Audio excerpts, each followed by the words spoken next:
Good evening, everybody. I am theRPGchick. And I am Skellikitty. And tonight we'll be running Rhapsody, a musical adventure for you, I guess, which is kind of a continuation of this little musical block. You thought the musical block was over, but no, the musical block is back, and we have a full, absolute, true musical RPG for y'all. Star Fox is totally a rhythm game. Star Fox is a rhythm game, but Rhapsody is an actual musical. Yes. I think I'm ready to go. You ready, Scala? I am ready to go. Let's get this show on the road. All right. I'm going to count us down in 3, 2, 1, and go. So, welcome to the game that thinks that it's a Disney animation. It strikes the sort of sweet spot between, like, shoujo anime and Disney movie, yes.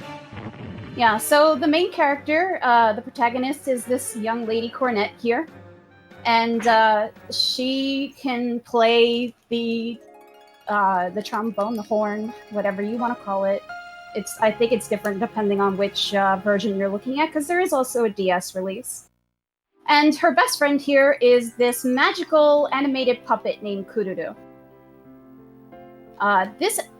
This game does not take itself seriously at all, so even though it's like, hey, super Disney-esque, and there's going to be singing and fairy tale princes, it has a lot of silly stuff, like you just saw Cornet being smacked with the fan.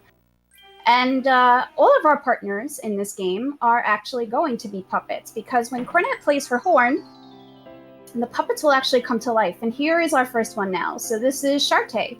Shartae is going to serve as our main healer for the game.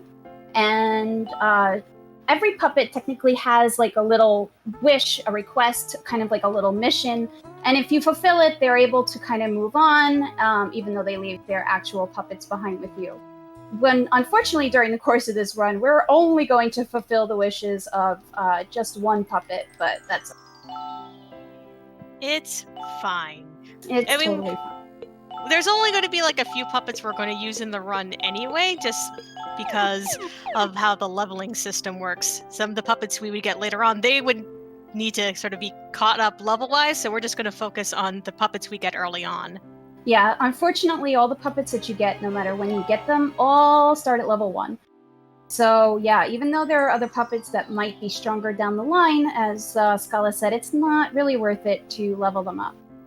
So here we are in the forest. Our grandfather has asked us to gather some inotium, and here we go. So this is a little battle tutorial almost. It's a tactical RPG with random encounters, which is very odd, but it does it pretty well. As you can see here, it's not too bad. You can actually have them auto do their round by pressing the circle button. There's no really super fancy glitches in this run. It is mostly about optimizations, especially in the course of battle. Also, this is a PS1 RPG, so you will be seeing me save very frequently in case of a soft lock, so we don't lose too much. Yeah, we're going to do our best to do a little bit of safety for the console as well as for the run. Yes. Alright, so we've had our food, we've fought some toads. Let's go get that inotium that our grandfather wanted.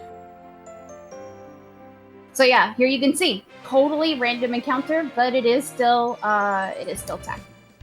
Okay. Let's see the way, fantastic.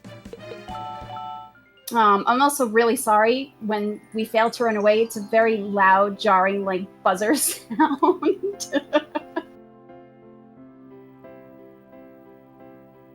I really, chat, I don't think that either of us should sing anywhere in public. No, we love we y'all, will not but... be singing. I think we do skip like the very first song in the game. Yeah, we did just skip that. So here is Miss Meow. She is literally a cat girl followed by little cat. And she is basically mugging us for the inotium, which is money that we just found in the ground. And since we refuse to give it to her, she is going to sick our cats on us. And it's kind of the first-ish boss battle, but not really, because the cats are... I love the little cats. They're like my favorite part of this whole game. They're so adorable. I do too. They are super sweet. So Shartae, in addition to being our healer, also has Holy Magic, which comes in handy for some of the fight. What is my turn order, though, in this particular battle? I really can't stand it when Shartae goes before Cornet. So Cornet can also play her horn in battle, and what it does is it powers up the attacks of the puppets that she has, which is super duper important when you're trying to get through a game as fast as possible. But we always be as powered up as possible. Unfortunately, though, some damage if Cornet dies. So does the game overs, basically. So it's like a Shining Force kind of thing, where if your hero dies, that's the end of it. Yeah. Not playing. Kitties, please. I admit I played this game casually, pretty much right around when it first came out, because it came out while I was in high school, and in high school I was all about two things, and that was musicals and tactical RPG. I mean, it's not the worst thing, to be completely honest. I think it's an adorable little game, and I'm glad we get to show it off to a bunch of people who might have not seen it otherwise. This is true, and it's very different from the DS version. The DS version is not a tactical RPG, and the battle system is very different. Also, don't pick DS over sound quality of PS1. You'll never be a winner. So we've thrashed Miss Meow's cats, and she's like, I'm just gonna summon this dragon, and I'll wreck you that way. So, Kururu is now kind of panicking, like, we can't really defeat a dragon, so here you go, take the Enochian that we found, and here's a little bit of fourth wall breaking, and Kururu is like, you realize if you die, you're gonna have to rewatch this entire cutscene. So yeah, the game really doesn't take itself very seriously, and it's one of the things I love about it. But just as the dragon is gonna strike, in comes this very handsome young man who we saw in our dreams at the beginning of the game. It turns out this is Prince Ferdinand, and Miss Meow recognizes the royal crest and she runs off. Unfortunately, poor Cornet is completely stupefied and can't say anything to her dream prince, and he runs off.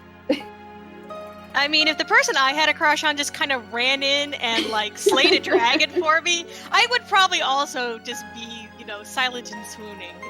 Yeah, that might be a thing. So Cornet's all super mopey about everything. She cannot believe that she couldn't say anything to the prince. So Kururu basically suggests, well, why don't we find something that he might like, and we can show him how much you like him. So we're gonna go over to the next town, which is Mother Green, and we're gonna find out what the prince likes. And I'm also going to save because I don't want anything to soft lock.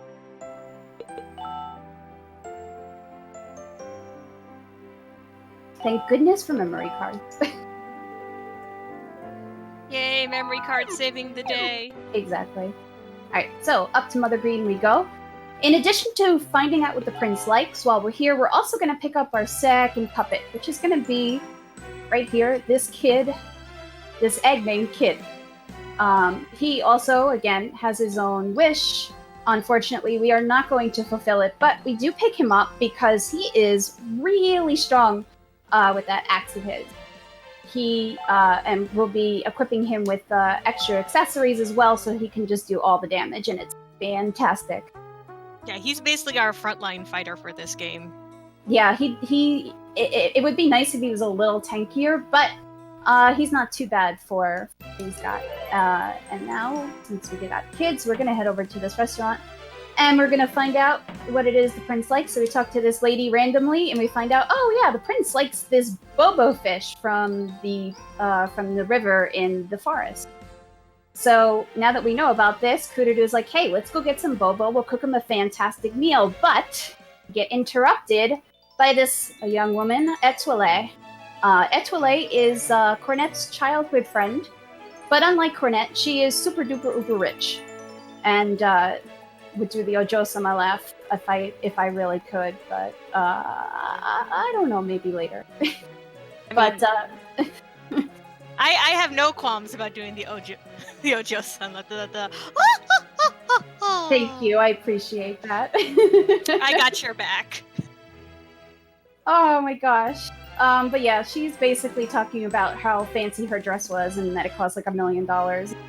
Okay, go away, Etwille. We don't need you here. So we can go get our fish. These gigantic, you will see them. They're these gigantic bobo fish here in the forest. We actually will come through the Wonder Woods quite a few times throughout the course of this run. You gonna let me run? You are gonna let me run. Wow. Then I get a next step encounter. Alright, you know what? RNG, please! You know what? We'll fight this one. It doesn't hurt. Can always use some extra levels for Kit going into the Bobo fight anyway.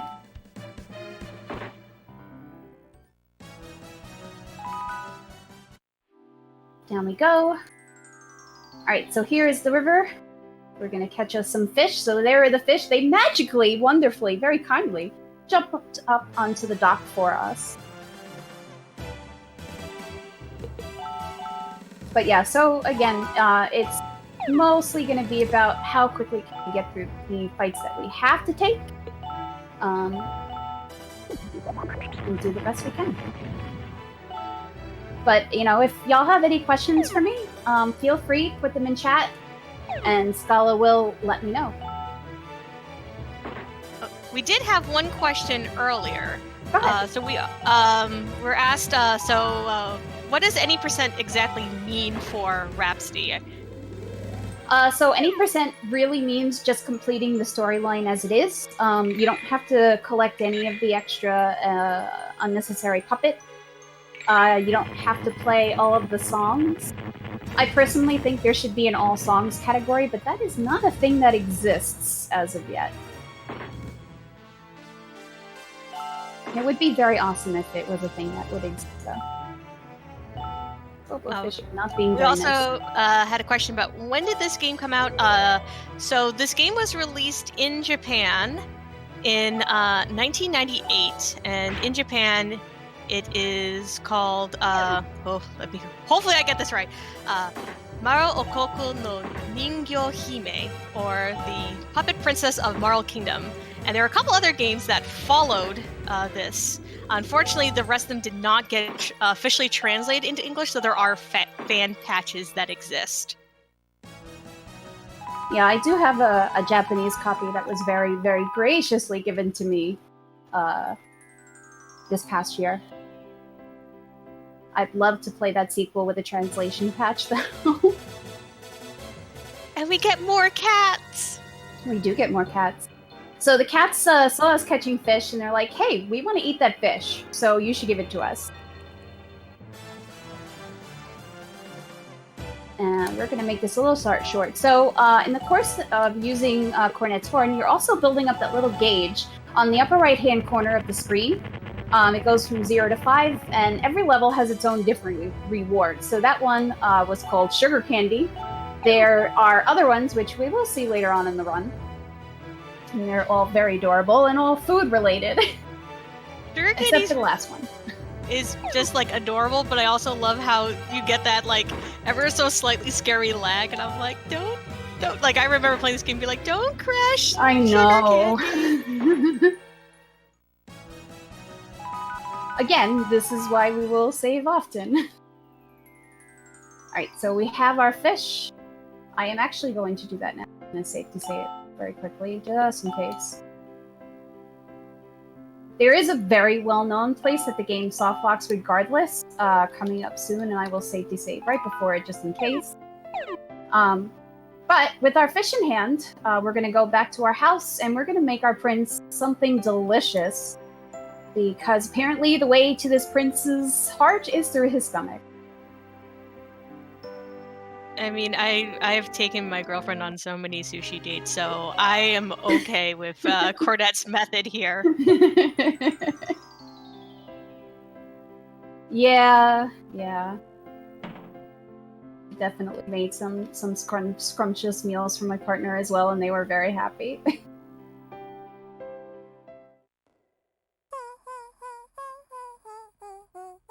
Also, this game proves that video game food does not have to look like Garbo. Beautiful bread in the background. Yeah, the sprite work in this game is absolutely adorable. And now a nice, delicious fish steak. So now that the fish steak is made, Kurudu has an idea of how exactly we can get it to the prince, because the prince is in the castle after all, and we can't just waltz in there. So we're going to go over to the church graveyard, where there is actually a secret path that Kurudu knows about. Secret tunnel, secret tunnel. There, I sang for you, chat.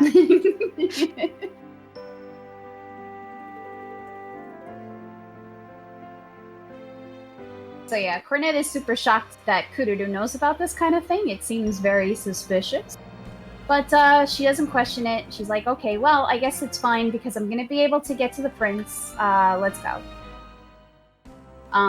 So yeah, here is the first dungeon, essentially. I like how this is more examples of excellent life choices about going into graveyards. We learned all about that back on Sunday with my Loom run. Oh, okay. Basically, some people make some very poor life choices in graveyards. Just don't take a nap in a graveyard around strangers. That's what we learned during Loom. That is a very good lesson, though. Also, I love these little jelly slimes. Everything is super adorbs in this game. It really is. Explosion. It's not cool, dude. That was a lot of slime fireworks. It was. I am kind of trying to get Charte a little bit more experience, because I'd like her to have the holy spell. If she doesn't, it's not the end of the world, but it would be. So let's hope she learns it. So we've reached the end of the tunnel. There's a little switch. Unfortunately, it causes monsters to drop down first. There's a lot of that in this game. Yeah. It's just like, I'm just gonna, try and get to the end of the, the little dungeon, and then, suddenly, bosses that are hiding as regular enemies. Yep, everything comes out of the woodwork. Alright, so yeah, this fight is mandatory. You cannot run from it. That's okay, because this is not so bad. Most of the fights are really not too bad, so even though we put this on easy mode, it doesn't change the difficulty of the game. It only changes how much experience you get throughout the course of the run. So your characters will be higher leveled more quickly, which is extremely important. Yes, okay, we got Charte's level.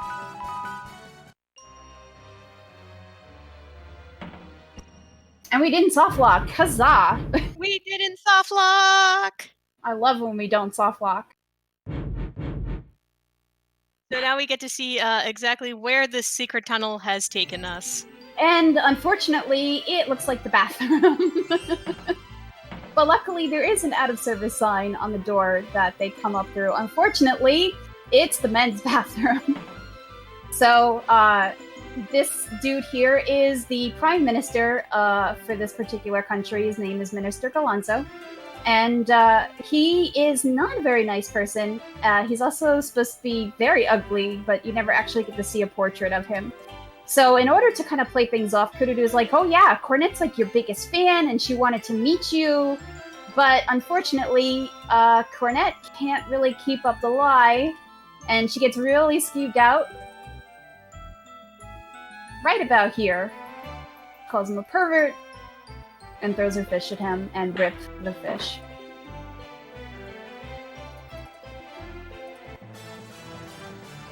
And now we have to fight skeletons. Yep. Why he's got skeletons working for him is exactly why I think he's very, very evil. I mean, surely there has never been, like, an evil, like, prime minister or vizier. That's not, like, a major trope in these fantasy stories or anything. Never. That's never a thing that happens. But, yeah, so that spell that Charte was using, the Holy Spell, was why I wanted to get her a little bit of extra experience. It is her first AoE spell, and of course, therefore, it's much faster. So, being now, story-wise, unsuccessful in our quest to get the Bobo fish to the prince, we find out that there is actually a beauty contest going on in Mother Green. So we're going to go register for it because it's taking place in the castle and it might give us a chance to actually meet the prince. So we're going to come over here and we're going to register for it.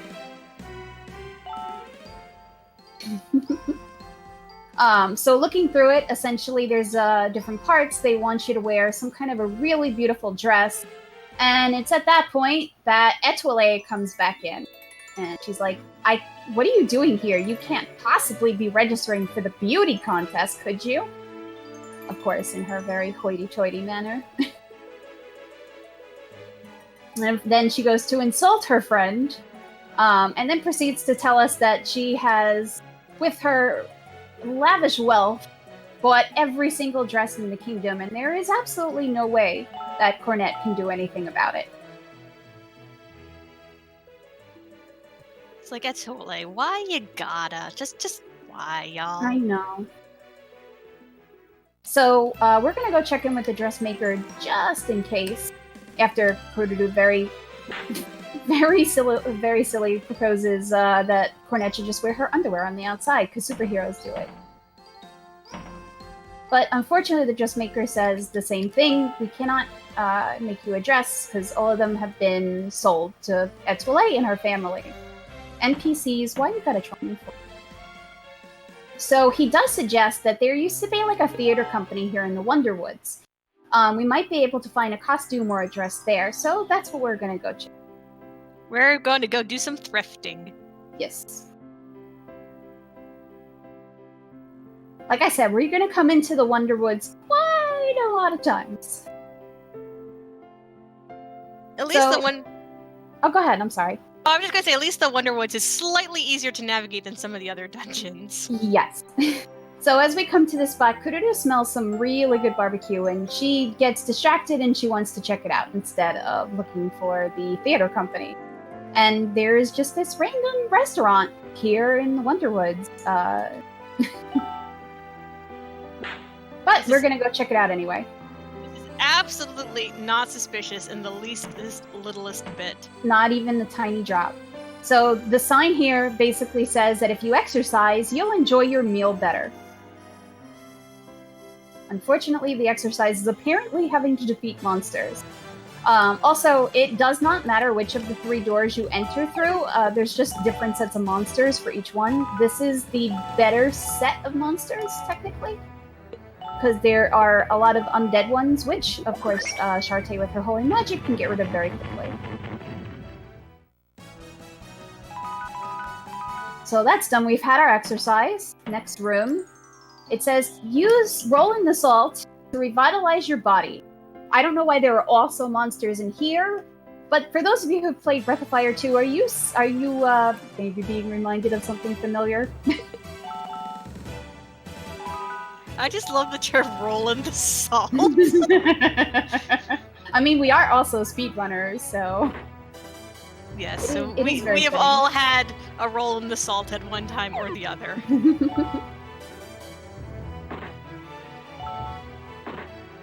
Alright, so we've quote-unquote rolled in the salt. And now this one says, the combination of steam goes better with your food. Okay. That makes total sense, game. This is not suspicious in the slightest. This palette change is not at all suspicious. Nah.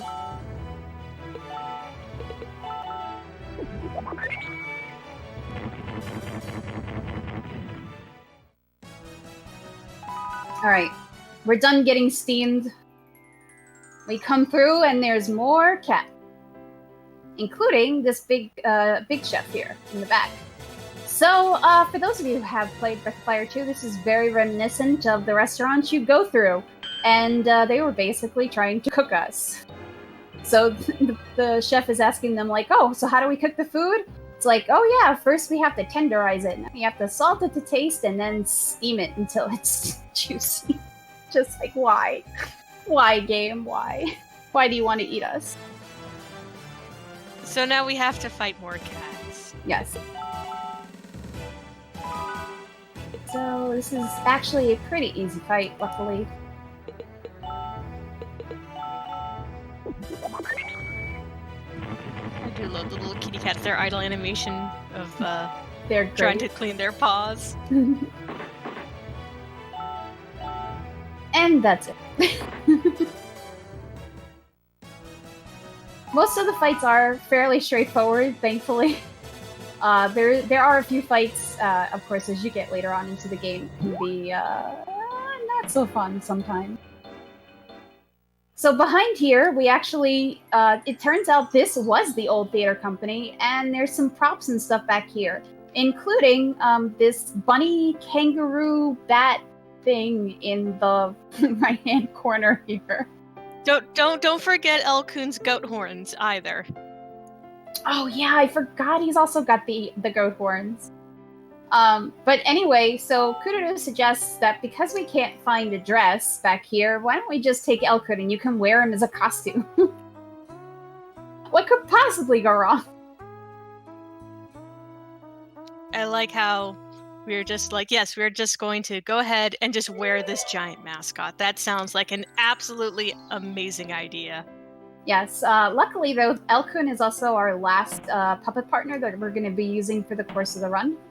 He has a whole bunch of HP, which is nice. He's kind of tanky.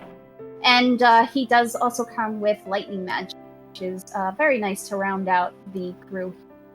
So these will be the 3 puppets we'll be using over the course of the run. We will get a couple of others, but like I said earlier, because of the fact that they start out at level 1, we will not be using them. Also, you probably just got a very large dose of the buzzer I was talking about. But we got more slimes and more rainbows, so it's all okay. It is. There are many rainbows to come, and it's very wonderful.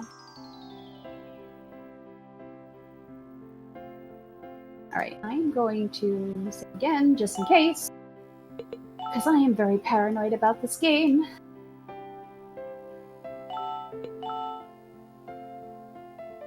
Alright, let's go.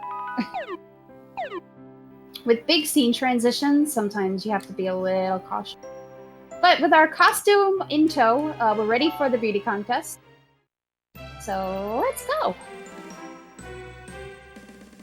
All the way back to the castle. Guards are like, oh, you here for the contest? Then come on in. We get to go in legally this time. Exactly. No sneaking in through the bathrooms for us anymore. Cornet is moving up in the world.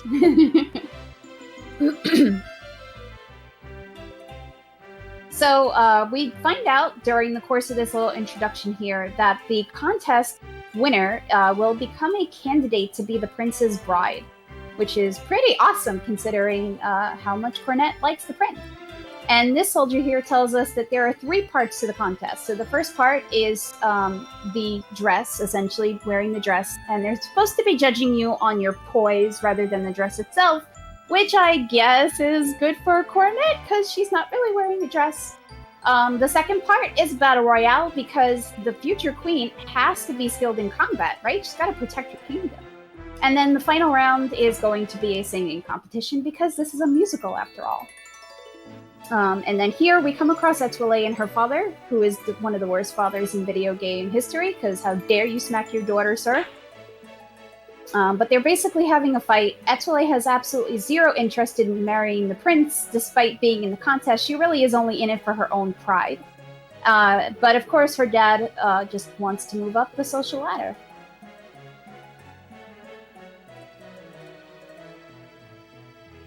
And we have to sit here and actually have to listen to him. I'm glad we just get to skip through all of this. I am too, because I do not like this man. You should never hit your child like that. That's not cool. Alright, so first round of the contest is ready to go. We're gonna rock it with that Elkun costume.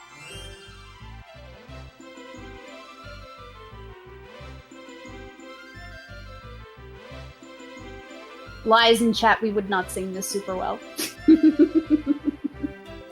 I am very glad that the chat believes in us. That is very nice of chat.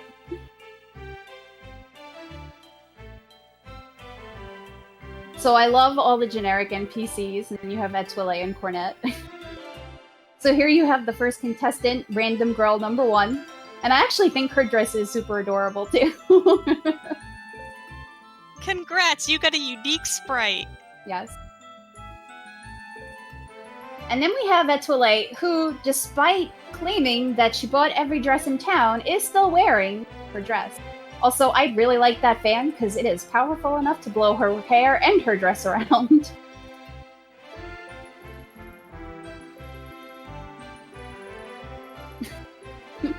And then finally, of course, we have Cornet in the Elcoon costume.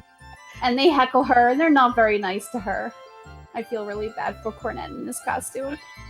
Oh. But the prince does kind of recognize her a little bit, but he's like, I thought people were supposed to wear cute dresses for things like this. And Cornet's now very, very angry with Kururu, thinking that Kururu was just doing this to kind of just have some fun with Cornet and make fun of her. Okay. So like I said, when I was in high school, I was also into musicals. So here, for chat, because I can't actually sing along to the game, I'll sing you like 2 lines of a musical song, because all I can think of when I'm seeing Etoile wearing her same dress is the wonderful song Paris Original from How to Succeed in Business Without Really Trying, which is just like, this irresistible Paris Original. It is very apropos, honestly. It's great. It's one of the best. That's a really... It's a musical that hasn't aged particularly well, but there was still a lot of really good humor in it, and it's a scene where everyone at a party all comes wearing the exact same dress. and it's just like, everyone just is like, well, now you've got to change by the end of it. So, the queen destroyed Etoile's dad, happy times were had, and now we're on to the second round, which is the beginning of the fighting competition. The soldier very, very meanly makes fun of Cornet's weight. They're really not very nice to Cornet in this game, and the prince is slowly starting to recognize her more and more, which is really good. Because that's exactly what Cornet wants. We are sorry, other girl who had a unique sprite. Yeah. But she has a name, too. Oh, okay, so Olivia, and then her bees? Yes, her queen bee. I did not have enough magic. Okay.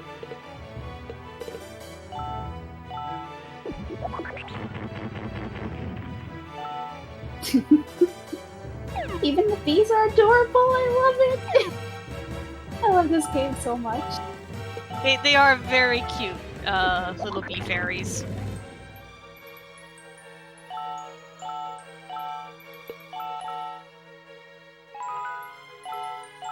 Alright. They have to unfortunately die, though. By bees. And Elcoon gains all the levels. Yay, Elcoon! So, Cornet's worried. She thinks she wasn't fighting her best because Kururu wasn't around. She has this cute little flashback to when she was a little girl, and Kururu taught her that if she would play the horn, she'd make a lot of friends. And Cornet very sappily is like, you know, I don't need to do that because I've got you, Kururu, and we'll be together forever. This game is very sweet, and it's a little sappy at times, but it's heckin' adorable, so it's alright. So after all of that, we go to check on Etoile because she's still our friend technically. We need to make sure she's okay. And Cornet thinks that that Etoile should make up with her father. Cornet basically has no parents. Both of her parents passed away a long time ago. And because of that, she's like, you know, at least you have a father, you should apologize to him. And of course, Etoile thinks that Cornet should apologize to Kururu, and they're basically having a fight of who should apologize first. And they come to an agreement that whoever wins the next battle, because all the other girls have dropped out, will apologize first. I like how arguing over who has to apologize first is a very, like, anime thing in the middle of this game.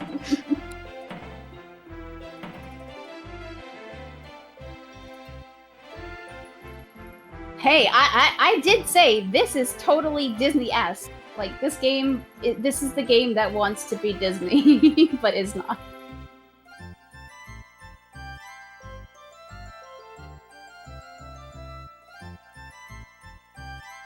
So now the prince is almost 100% sure he knows where he's seen her. This fight is not winnable, by the way, because Etoile has a rocket launcher. And so do her goons. I mean, she came prepared. They told her it's a battle royale. She's not going to bring... she's definitely the kind of person who would bring a gun to a knife fight. Right, exactly. Or is this like a gun to a puppet fight? I mean, it depends, I guess, on what the other girls have. But yeah, so we just want to lose. We just wanted to lose to Etoile here as fast as we possibly could. And Cornette's like, "I'm sorry, Kurudu. I've taken you for granted." And when we come to, Kurudu's back, and happy times are had. They apologize to each other, and it's all very, very adorable.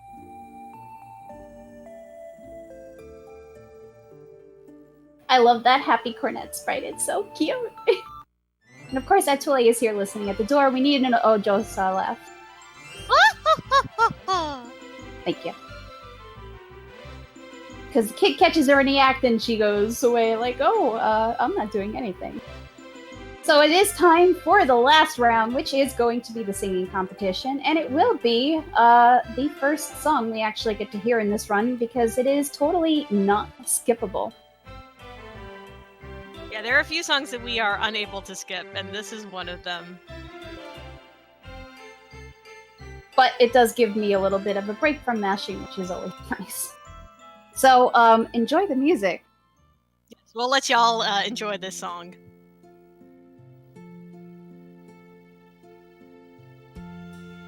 But of course, if y'all have other questions, just let us know. We'll be more than happy to answer them.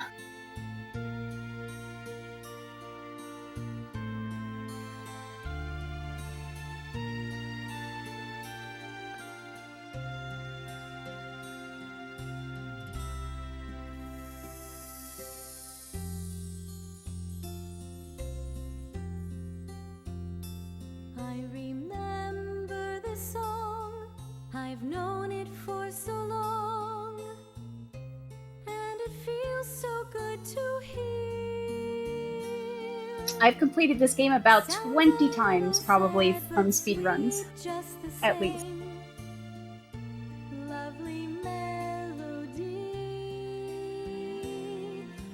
I do too, Soulshade, it's okay. It's okay to cry. Casually, maybe 3 or 4 times. But I'm sure my tears will soon disappear because I know you're here. Whenever I am feeling sad and everything around looks bad, to do is think of you. I know my dreams are waiting to come true.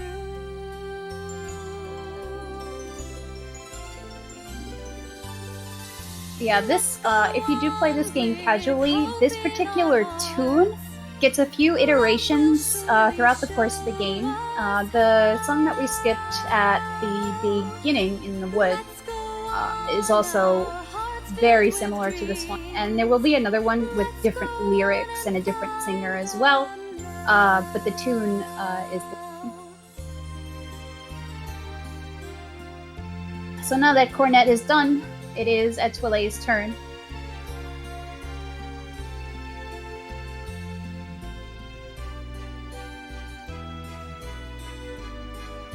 But yeah, the lyrics are very, very corny.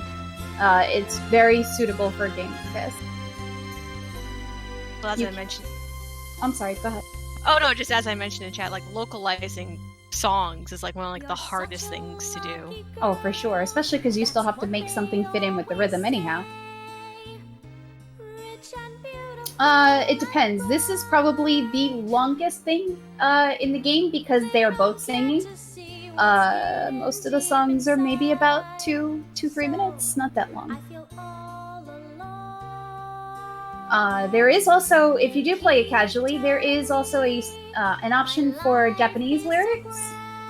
So if you would prefer that, that is an option.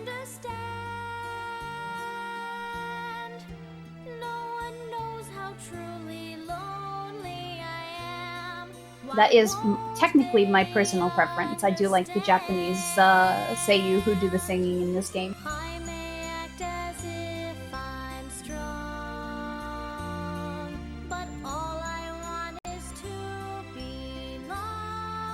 No, the both languages are the same language, which is nice, because if you're speedrunning it, you can switch back and forth however many times you want.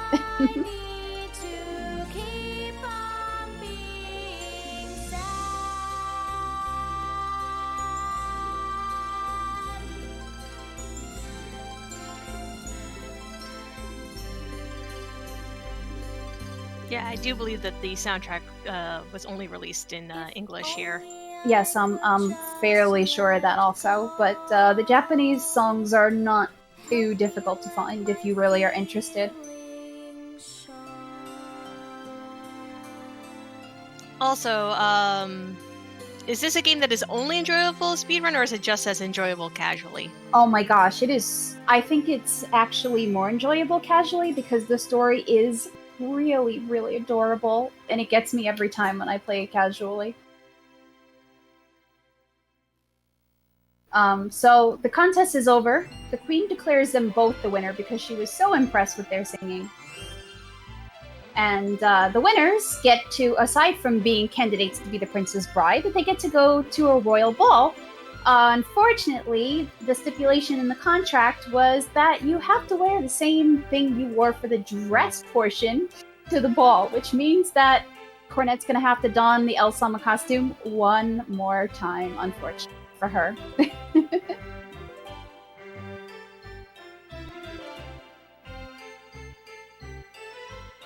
Yes, the DS version is different battle-wise and with some other things. Also, sound quality is definitely not as good on DS as it is on the PlayStation. So, the day of the ball is here, because we're fast-forwarding time. And Cornette's super excited. We're going to go right there. Actually, I'm going to buy teleporters first, because I should have done that already, and I'm silly. But that's okay. While you're doing that, so we do have a question. This is sort of more of an overall speedrunning question, but it does happen to affect RPGs in particular. That about some games tend to be run in Japanese. Could also be like we have our friend Vani Ivan who runs the game Utopia in Japanese. And yeah, it's because Japanese characters can condense down a lot more information as compared to English. So usually in Japanese games, there's going to be less text boxes that we have to mash through. Yeah, I think there's only like one game that I know of where that's not true because the Japanese text scrolls across the screen so slowly that it's not worth it. I don't remember. I think it's IOG, Illusion of Gaia, actually. If I'm not mistaken. I would not be surprised. But we're at the castle. We have changed back into our Elkun costume with Etoile and Kururu's help. And of course, they're just kind of laughing at her. Unfortunately for us, while we're waiting to go in, the minister finds us here. Luckily for us, though, since Cornette is in the costume, he does not recognize her. He does know Etoile, though, and they exchange small talk and pleasantries. The minister, though, is like, entertainers should be around the back, and you shouldn't come in here. And Etoile's like, no. She won the contest, too. And the minister totally does not believe it, but the queen comes down just in the nick of time to tell him, yeah, she's the contest winner. Isn't she adorable? And she is. By the way, as we're doing this part, I'm just noticing, like, the weird end of Elkun's, like, tail? Is it like a dragon tail? Or something? Like, to add to how many different things Elkun actually is? Maybe. Elkun is a wonderful menagerie unto himself. He is. So, Etoile is gonna let Cornette have the first dance, aside from the fact she really doesn't have any interest in the prince. She also just kind of wants to laugh at Cornette trying to dance in that ridiculous costume. And, Cornette's very nervous, and she's like, oh, Prince probably doesn't recognize me, and she's kind of bummed out. But, coordination is not a thing that is very easy in this costume. And poor Cornette goes tumbling out. Unfortunately for her, though, the minister does recognize her, and so does the prince, finally. We are going to skip their song, because this is any percent, but it is very reminiscent of A Whole New World, essentially. Yeah, it definitely reminded me of like A Whole New World and, what's the one in Cinderella? I'm trying to remember the name of that song. Oh, the one that's playing when they're dancing? Yeah. Yeah, it's very reminiscent of that also. So we have our wonderful dance with the prince. We come out here to kind of cool off. So we actually fulfill Elkun's dreams, and which is that he wanted to be on stage one more time. And so he goes and he leaves his puppet behind with us, and he can be happy wherever it is that puppets go when their dreams are fulfilled. But the minister finds us. He's like, hey, I remember you. You're the assassins that tried to attack me in the bathroom, and I will destroy you.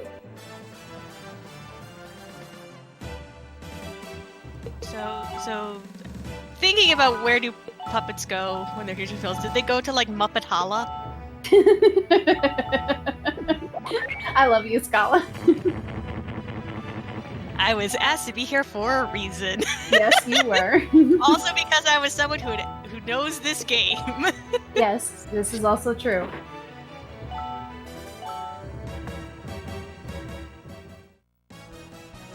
So, luckily, the Prime Minister still has no good goons at his disposal, and before he can do anything else, the Prince finds us out here on the terrace.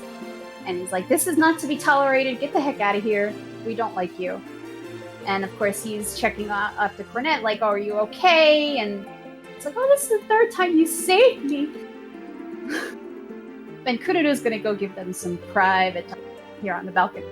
Of course, though, they're too young and flustered to do anything about it, but interrupting dragons.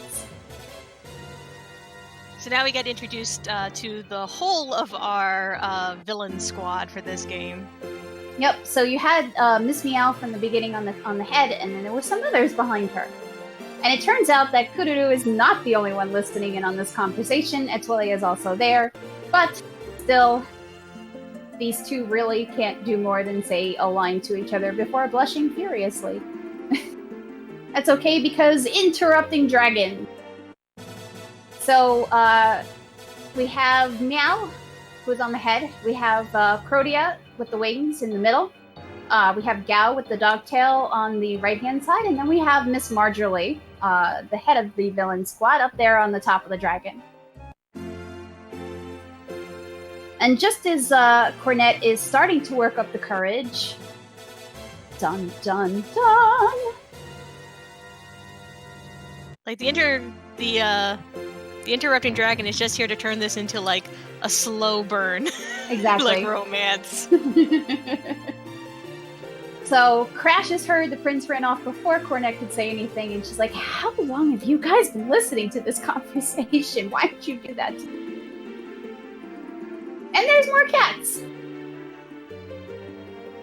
I mean, why not more cats? I know, that's true. The prince is trying to protect us, and he says we should get away. Here, have this holy charm. And Etoile says, she's like, well, you know, why don't you just tell us to throw ourselves at the monsters for Cornette? God. Our gauge is also almost filled up, which is very good. Also, I definitely appreciate everyone in chat just sharing different romantic Disney and or Don Bluth songs. Thank you, chat, for living up to my expectations. It's always good. So we are going to equip that item on Shartae, because what it does is it cuts the amount of magic needed by half. And again, since Shartae is our main magic dealer and our healer, we need her to be able to dole out as much heal as possible. So, our dragon turns to have, unfortunately, crashed through the throne room here and crashed the party. Very literally have crashed this party. Yes. So, Marjorie announces that she's here because a member of the royal family tormented Miss Meow, and she's here to seek revenge. And Ferdinand, being the very royal and gentlemanly person he is, wants to make sure that nobody else is hurt, and he steps forward. He's like, it was me. I was the one who did it. Unfortunately, Marjorie instantly falls in love with the prince.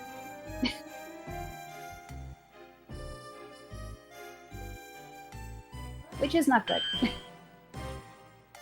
And then, in the course of trying to get his heart, she turns into stone because Marjorie is supposed to be very, very old and losing her touch despite how powerful she is. She tried. We got to give her one of those, like, you tried stars. And 1 and 2. And of course, Kururu is like, hey, old maid, unhand our friends. Together. And everybody joins in the chorus of old maids, and it's glorious. Old maid! Old maid! There, I did my singing. You're welcome, chat. But, Marjorie is having none of it. She sends the 3 of her goons after us.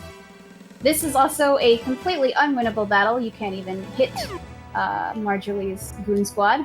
Cannot do any damage to them, so we're just going to end everybody's turn and wait for somebody to hit Cornet. Thank you, Protea.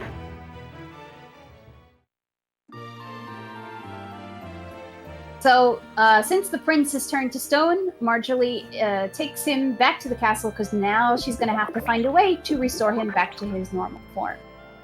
Unfortunately, Cornet is not going to let this go without a fight, and she, in this scene, essentially, she decides that she's got to rescue her prince because that's the kind of progressive girl she is. She's going to do the prince rescuing herself.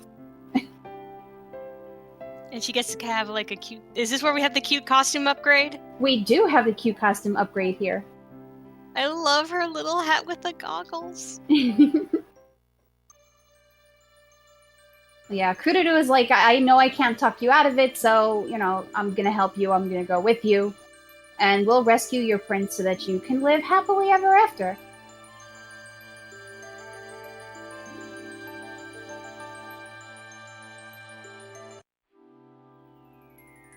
So we're ready to go. I'm gonna save, cause safe to save.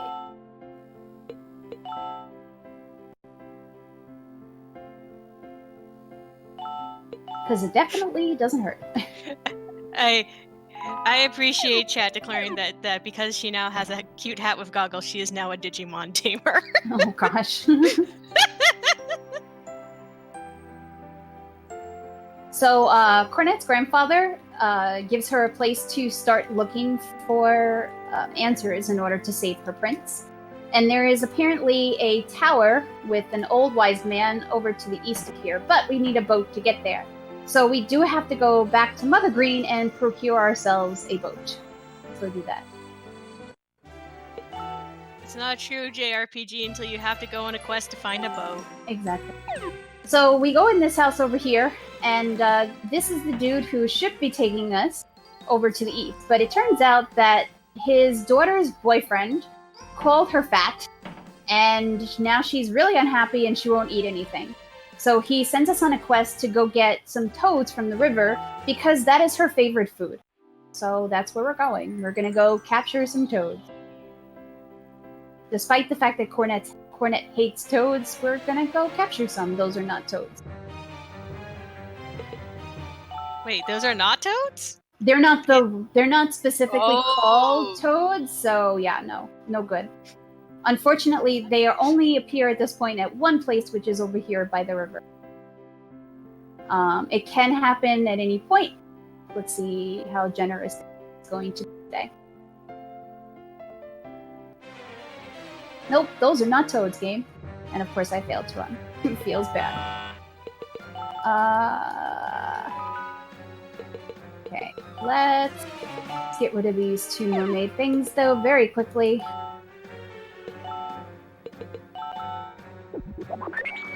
Bye, cute mermaids. I'm sorry. If you hadn't been there, I wouldn't have had to destroy you. I need toads, game. Please give me some toads. Unlike the Boba Fish, this is completely random. Those are also not toads, game. Why do you have to be like this? But again, we all know there's no RNG in an RPG. That's not a thing. That's not a thing that happens.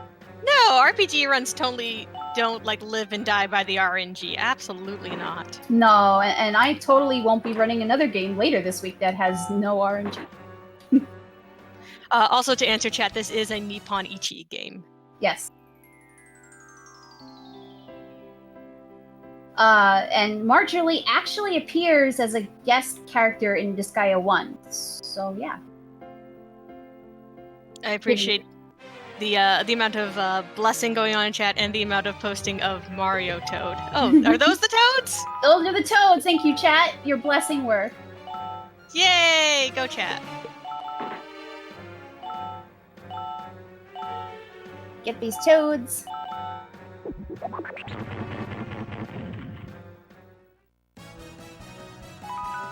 Unfortunately, in the course of catching toads, we have incited more cat wrath. Because now, the big cat chef guy is making barbecued toad. That's okay, because we've dealt with these cats before, we can deal with them again. And we will, quite a few times more.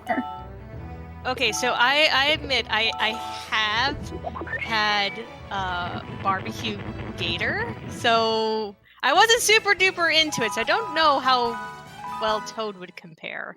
I don't know, I've never... so I cannot say. But with the toad in hand, we're gonna go back to the captain. Like, hey, we got it! Now can you take us on your boat, please? And captain's gonna tell us, no, I have a better idea. Why don't you cook it too? This captain, like, sure is, like, pushy.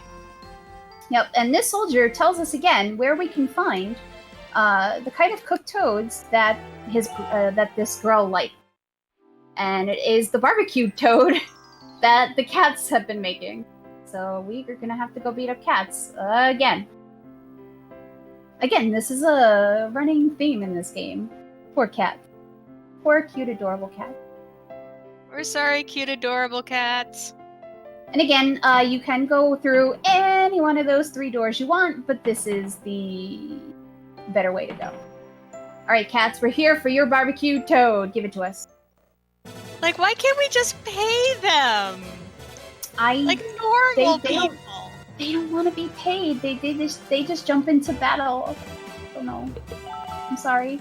Sorry, cat. Miss Meow, like, teach your cats about, you know, exchanging money for goods and or services. I know, and right? or toads. That would be the better idea.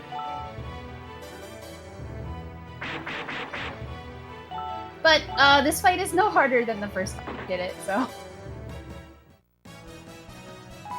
So we finally have the barbecued toad because we're gonna just swipe it right off of this guy's stove.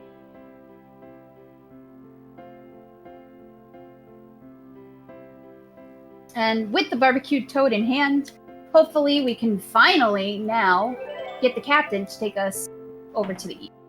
Unfortunately, so I do have the teleporters, but you cannot teleport until you are 1 screen from the outside of this restaurant. I don't know why, but that's just how it is. So that's why I had to walk all the way out to go and teleport out of this particular place.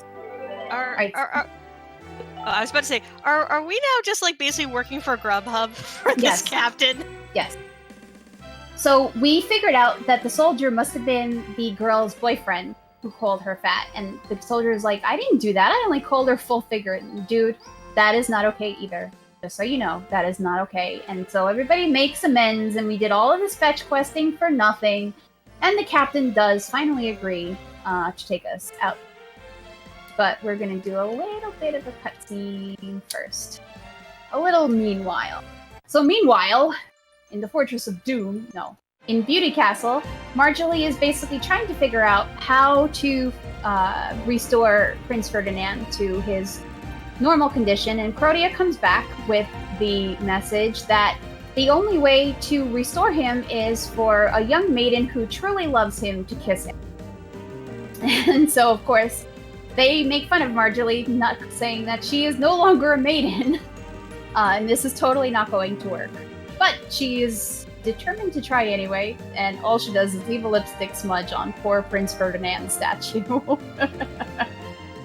And so Marjorie says that Crotia must be wrong, and there must be some other way to restore the prince. Go find out what it is.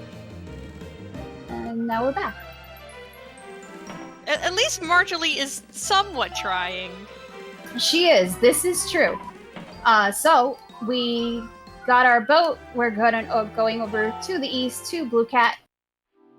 You don't actually get to see the boat scene, but it's like, oh, hey, it's your first time on a boat. Haha.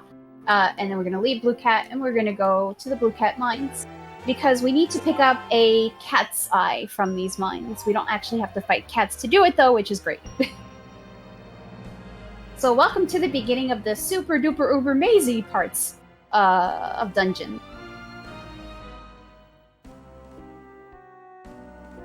There are really two main types of dungeons in here, which is towers and cave. So we still don't really want to fight anything. We want to get through here as fast as we possibly can. Also, there are some have some questions about what the DS remake is like. I know it switches out the battle system for turn-based battles, and are there some things that got cut from it? I think some of the singing for the shorter songs might have gotten cut, if I remember correctly. But the sound quality on the DS is so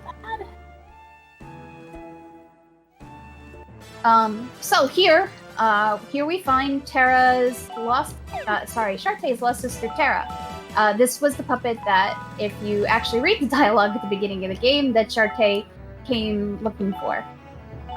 And it turns out that Terra is currently evil. She is being manipulated by monsters, and she is not a very happy puppet. But if you actually speak to the people in Blue Cat, you do find out that the little girl who picked her up, her mom threw Terra, the puppet, into the sewers because she didn't want the girl to have the puppet. I don't know why that's a thing. That's very mean. But because of it, Terra believes that she can't be loved, and she lets these monsters manipulate her. But that's okay, because we're going to defeat the monsters, and we're going to befriend Terra. That's a lot of backstory for a character we're not even going to use in this run. No. Also, I had to admit, I find these monsters to be the creepiest ones in the game. They are super duper creepy, sure. But luckily, they go down easy.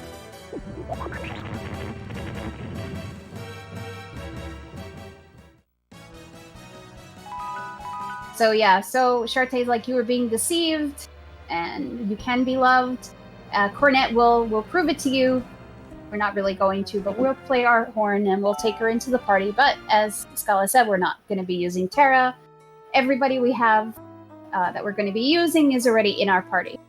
But what can we do? We have to take Terra along. So with Terra and Shartae taken care of, we can grab our cat's eye and we can get out of here. Luckily for teleporters, we don't actually have to walk out, which is fantastic. So the next stop is here, the Tower of Wisdom. This is where our grandfather told us to go.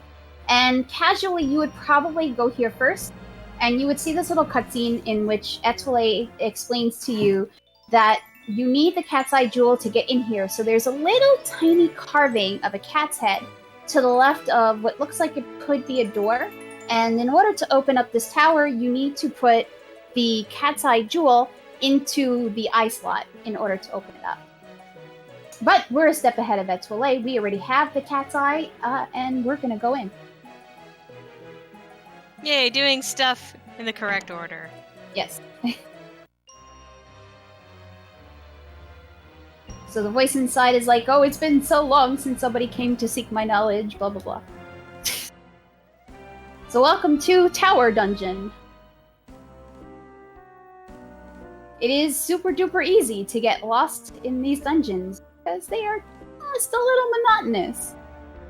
This is probably the only thing I dislike about speedrunning it. It is very hard to remember where you're going because there are very few markers to actually kind of distinguish one thing from another, and it's more through repetition, or if you want to look through the notes. There are really good notes for this run, by the way, if you're interested in speedrunning it.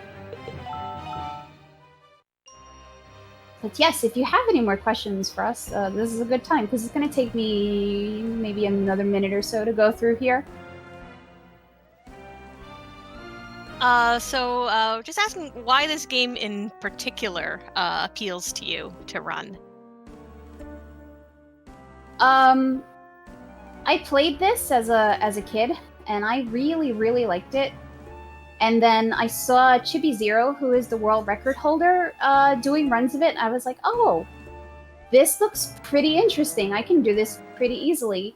So, and then I did it. And I haven't looked back. The only bad thing, like I said, PS1 games like to soft lock on you, unfortunately. Yeah, but other than that, it's been super enjoyable. Yeah, you own like 3 copies of this game, right? I do, because I've had issues with every single disc, and it's really depressing. So we finally get to the top of the tower. We meet this old man. He knows our grandfather, and he tells us in order to save the prince, you're gonna go have to find 5 elemental stones. So it's fire, ice, wind, thunder, and earth. There we go. I couldn't brains for a second there. Brains are hard. And he kind of blathers on about how he knows our grandfather, but Kururu's like, let's just get out of here. Unfortunately, there's some shadows there at the window, and it turns out the cats are listening in. Because cat. Also, we won't be picking up the rabbit puppet that's in that room. Can you tell us a little bit about them? The rabbit puppet is a puppet that you really have to go out of the way for. But it is super duper strong if you can get it in your party. I honestly don't even remember how to get it in your party. I think you have to go through the dark woods or something like that. But so the cats report back to Marjorie, and here is my favorite song of the run. It's the best song in the whole game, and we're gonna let you all enjoy it. Yes.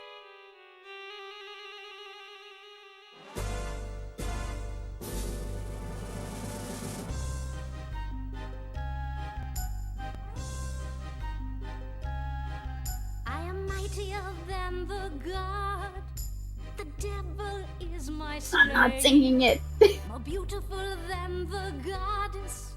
I put her face to shame. Oh, look at me. What do you see? There's no one greater than me. I am the queen. Also, Out of Sync Cat is best cat. Your Highness, Marjorie, we worship you as number 1. Oh yes, I am evil personified, so get down on your knees. And if you're ever graced by my beauty, you'll thank your lucky stars. Aren't I great? I also prefer this song in Japanese because I like the voices that the goons get over the English voices. There is one thing that I still have to get. I won't rest till he's mine. Prince Ferdinand. But the evil cackle. I love the evil cackle. Yeah, that is. Old enough to be his mother. Hey, you shut up!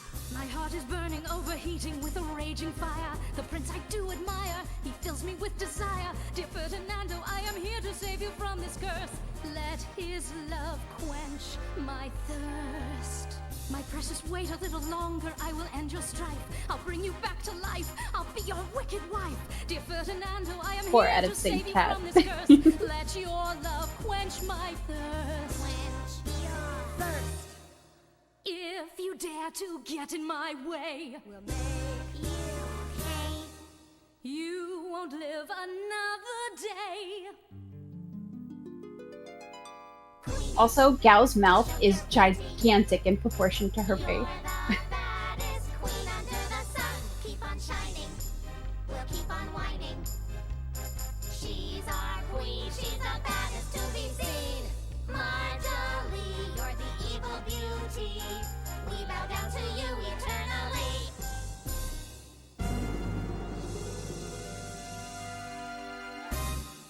Now, does I that hope- song? I'm not only on delay, I also can't hear the song. Does the song end on an evil cackle? I'm trying to remember. No, it doesn't.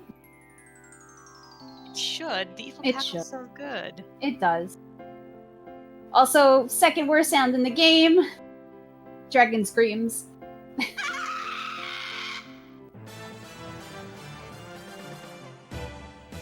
So we are going to go get the Firestone first, which is over here in the volcano area, because where else would you keep a Firestone? But it turns out there are dragons protecting the volcano, and this is one of them. So we gotta chase it off, because it's in our way.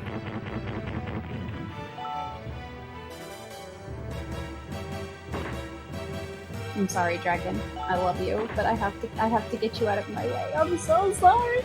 Sorry, beautiful pink dragon.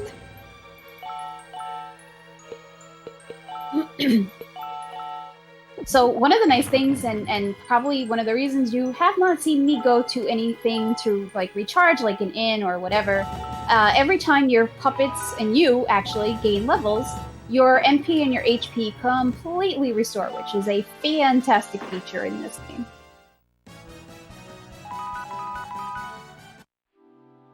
But with the dragon defeated, we can move on to Salsa, which is the name of the town where, or Red Hot, sorry, where the Salsa volcano is. That's the name of the volcano. But we don't really need to do anything here, so we just go in to activate the volcano location. And then we get to go through the next cave dungeon. But Crodia is here to stop us. She is determined to get to the Firestone first. Also, I just realized that all the towns in this game are named like after colors. Yes. Because I was about to be like, Red Hot! Come on, we could come up with like a better name for a fire town, like Fireburg!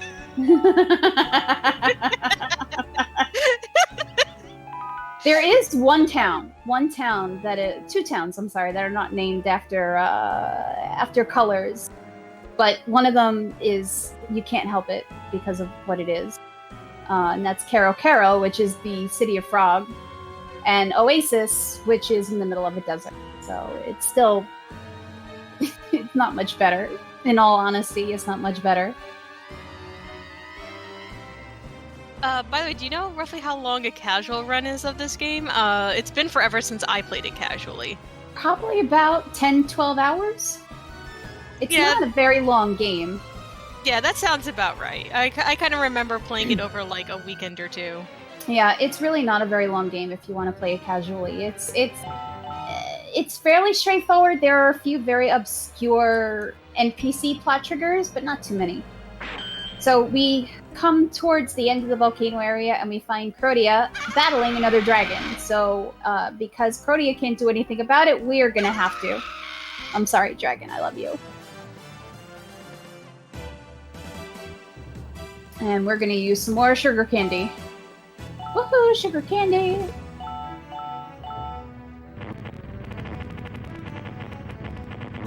Have you ever had Japanese sugar candy? I have, it's so good. I've only had like once or twice. Yeah, no, I haven't had it a lot of times, but it really tasty. Although I have a terrible sweet tooth, so. Oh, see, I do too, but then I also have very sensitive teeth, so I can only have like so much sweetness before like my teeth sensitivity kicks in, which is probably a good thing. Yeah, I know that feeling. Alright, so we gotta get rid of this dragon. And the burbs that come with it. Burbs, why you here? Go away. Nobody likes you.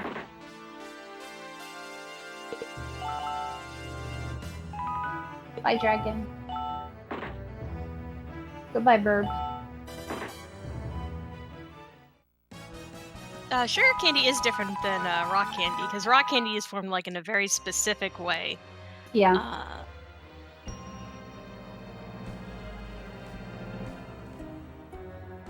But the dragon down, Crodia then yells at us, even though she was here fighting the dragon too. The volcano kind of starts to shake a little bit, and Crodia says it's because we've killed the dragons who are serving as the guardians. for the volcano. So we leave in a hurry, we go back to town, like, something must be up. And when we get back to town, all we hear is a dragon scream, and then we have to go back to the volcano again. Yay, the only plot dungeon we triggers. have to go back a second time into. Yeah, it's a really awful plot trigger. So this is what I'm talking about by really random, obscure plot triggers. There are a couple of them in this game.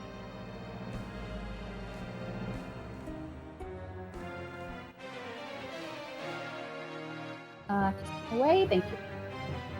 At least I am free from having to listen to the dragon screams. I already apologized to chat in advance. I said this was going to be the second worst sound in the game. But we are done listening to dragon screams now, so you should be good. Now all we have to hear is the buzzer sound when I can't run from a fight.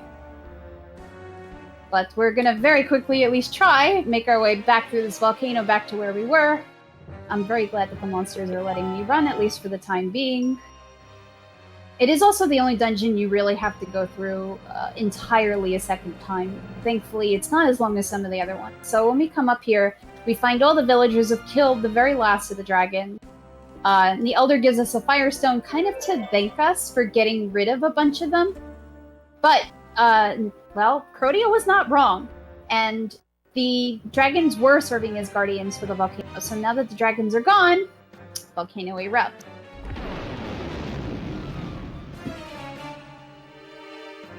Cornette doesn't want to leave quite yet, though, because she feels a little guilty about everything.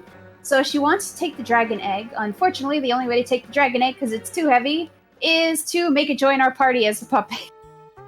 I don't know how that's better, but okay, Cornette, whatever you say. So like, is like this egg gonna crack and there's just gonna be like a felt dragon inside? Kind of, sort of, yeah. We'll see the little dragon after this. Unfortunately, Crotia was waiting for us. She wants the Firestone, and she's gonna make us fight here as the heckin' volcano is erupting. Crotia, why? Why you do these things? More excellent life choices in RPGs. Exactly. And now I get to show you the next of our food attacks, which is cake. Cake! The power of cake! Not just any cake, strawberry. It does look like very delicious cake. It does. And I can't eat strawberries, but I would eat the heck out of that. But we do, we need to get rid of Crotia, though, so let's get rid of Crotia.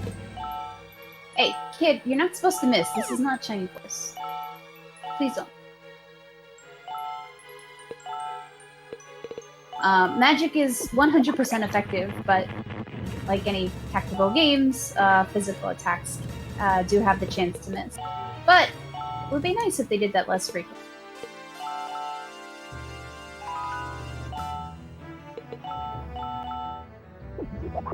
There we go, and Crotia is dead.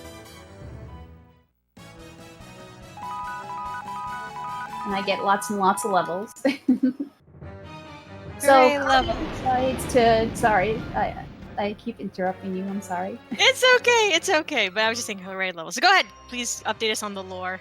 Okay, so Crotia takes us out. She says you have unfinished business because of what you did to the dragon, so you need to take care of that egg. And you get the plee sound, and it's so cute. And you get the little dragon. So dragon joins our party. And now we're off to the next location, and we're gonna go up to the Frozen North after we fix the suspension bridge by pressing some buttons. The button quest is an annoying quest. Oops, not that. And you have to go to like 3 different locations just to figure out which buttons you actually have to press in order to activate the bridges. But this is speedrun, we ain't got time for that, so we're just gonna push the button. So now all the people are gone, the suspension bridge is down, we're gonna go up to the Ice Temple and make our way further north. This is just kind of a little short in-between temple. It leads between the main area and the Northlands. And I can't game why. Now, if you do take the dragon into your party, what kind of attacks do they have? Kind of what you would expect from a dragon. I think it has like a little tail whip. It also has like a fire breath kind of thing, which is adorable. That all sounds super cute, and I'm sad that we don't see them in the speedrun. Yeah, if you play the game casually, I suggest taking Flare into your party. Flare is also a very powerful ally. Totally worth getting the levels up for. Yeah, he is like a little blue Charmander.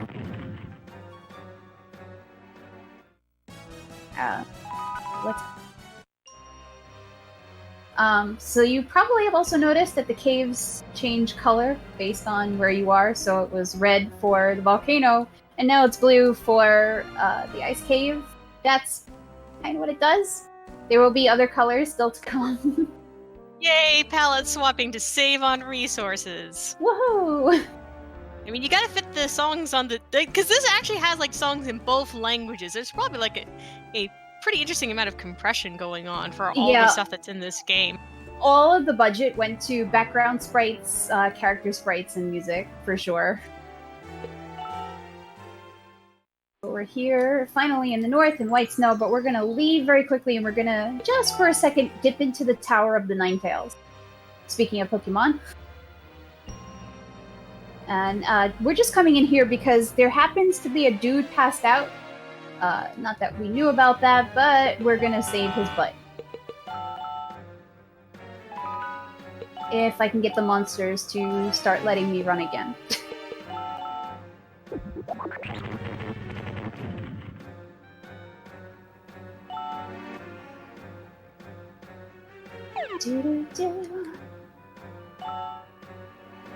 Monsters are really not being very nice today.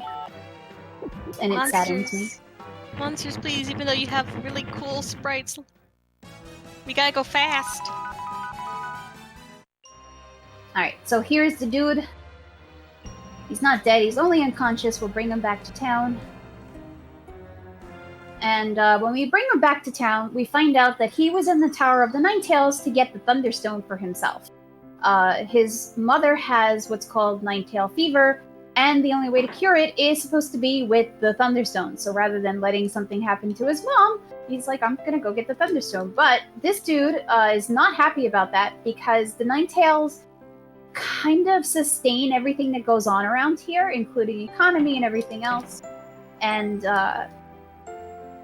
if you take away the Thunderstone, the Ninetales die. So he wants to go to the tower and he wants to apologize to the Guardian Ninetales. And the dude is like, oh yeah, I want to go totally apologize too. That's totally a thing I want to do. I don't want the Thunderstone at all. There are no ulterior motives whatsoever here. Now, is this better or worse than stealing a sand ruby from an antlion to cure your girlfriend of desert fever? This is so much worse. Also, here we're going to get a little mini snippet of a song. Very silly song. I think this song is actually pretty cute. It's cute, but it is very silly.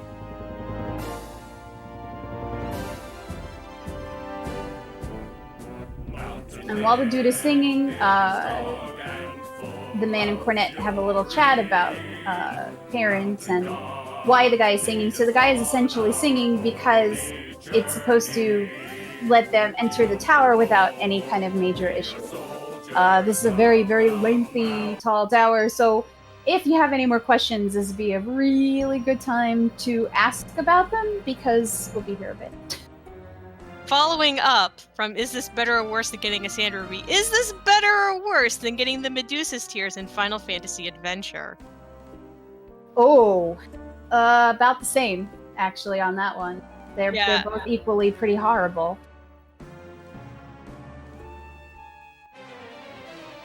Oh, monsters, please, thank you for letting me run! As we kind of mentioned earlier about the DS remake, the biggest change is that it is no longer a tactical RPG, it's instead is a turn-based RPG. Yeah, and like I said, I think some of the shorter songs kind of get cut a little bit. I don't know that there are full vocals for every single song in that remake. We also got questions about is this faster to run in Japanese? It's not faster for us in the English version to run with the Japanese songs, because the songs are all the same length. I don't know.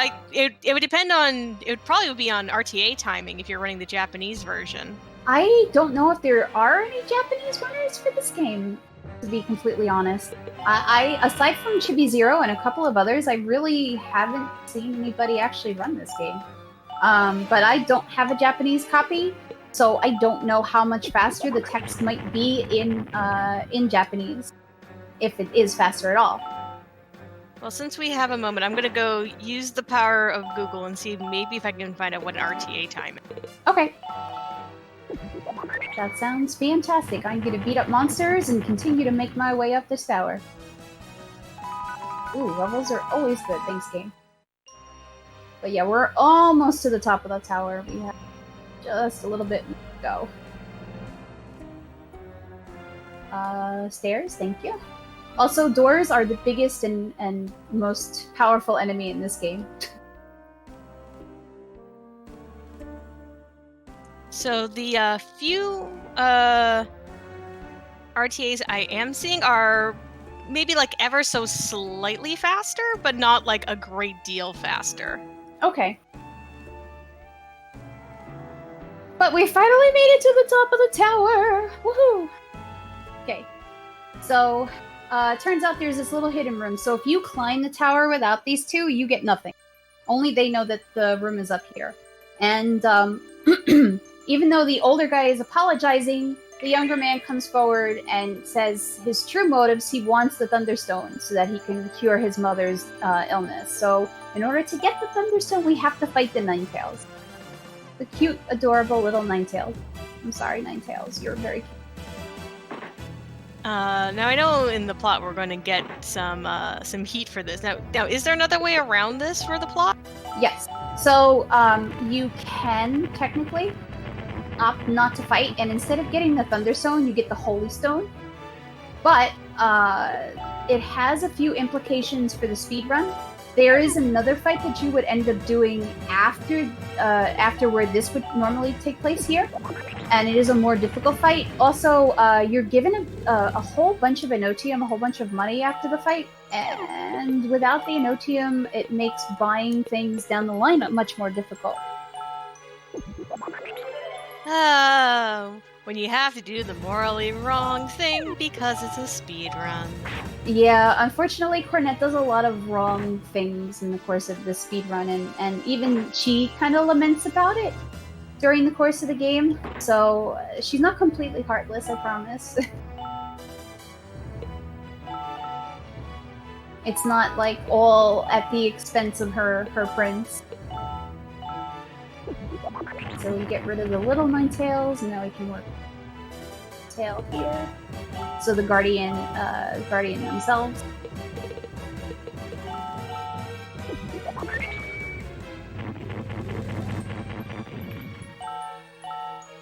My Ninetales, I love the Jew. My Ninetales, we're really sorry. So the old guy is, of course, very pissed, and gives us the Thunderstone and says, never show your face around here again, and then also gives us, like, 5,000 monies. I'm still unsure of why we also get Enotium at the same time that we get the Thunderstone, but Crotia is here to make us feel bad about ourselves again, so thanks, Crotia. We can always depend on you. But we do take the Thunderstone, we do cure this guy's mom. Doesn't really get us anything, though. I'm gonna heal up at the statue, because I did not gain a lot of levels at that last fight. And we're ready to move on to get the next stone. So the next stone is gonna be the Ice Stone, Water Stone, whatever you would like to call it, and we're gonna be dealing with some pirates. So we come in here and we talk to this lady, and we find out that there are some bad feelings going on with the pirates. And she'd like us to kind of step in and see what we can do about it. I don't know why she's trusting a totally random stranger. Dude, you need to get out of the way of my door. Why are you there, NPC? So we're gonna go and try to help the pirates, because that's a thing, right? Totally. Really? Encounters even in here? Game why?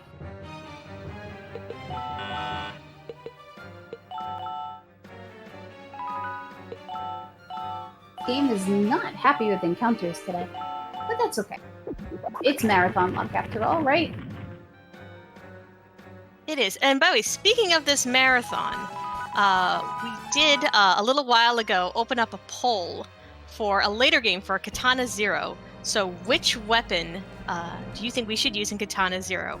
Do we use the katana or do we use the prism parentheses rainbow sword? I have to admit, my vote is already swayed. Yeah, that would swing my vote too. Go vote! Go vote! Where can they vote? I dropped the link to where they can vote in chat. Fabulous. So we're on a boat. For reals. And we read this diary. And the diary says that something bad happened to the captain's son. And this dude who's writing the diary feels super duper bad and super guilty that it was all his fault. And the captain also thinks that it's all this guy's fault. And we come to them down here in the bottom of the boat arguing and not being very happy in general because of what happened to the captain's son.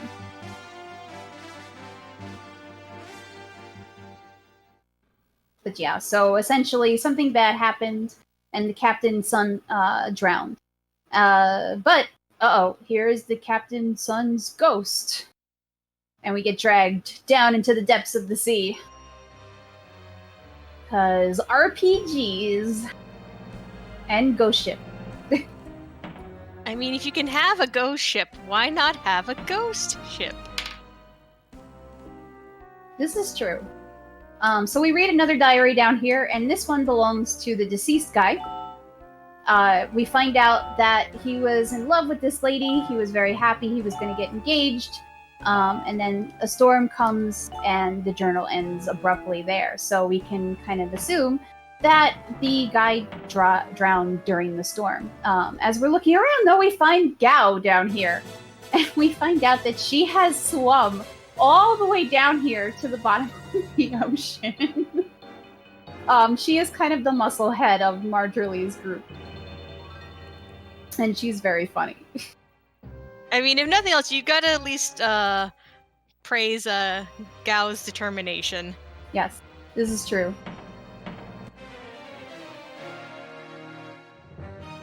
Alright, so we gotta go to the bottom of the ship. We're gonna find the other two in the former captain's quarters, trying to figure out what's going on.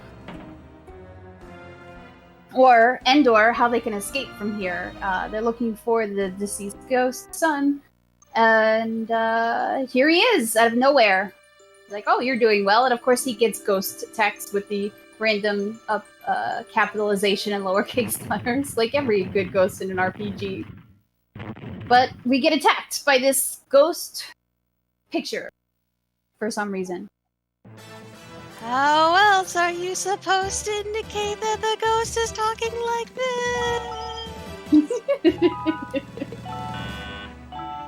But this is a pretty easy fight, as long as you don't actually go and stand right next to the painting. Painting doesn't move. I don't know who designed that mechanic, and there are a couple of other fights that have that same issue, but I'm not gonna complain. So because of that, we are gonna hold Kid back for a while. I'm not gonna put him into melee until we're almost done with the fight. Just because, one, the animation for the painting attacking is a little long, and we can avoid him attacking anybody anyway, and nobody has to worry about dying. But I do want to get close enough to use single target spells because they do use less MP, and Elkun does not have a whole lot of MP. But I'm also going to continue to build up Cornet's gauge because we will be using her food in future fights, and we want it to be ready to go.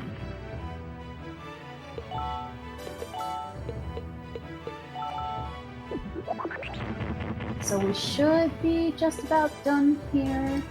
I'm gonna hold you back one more turn. I might not even need Kid, but it doesn't matter. Yeah, this painting is almost done. This battle should be over in this.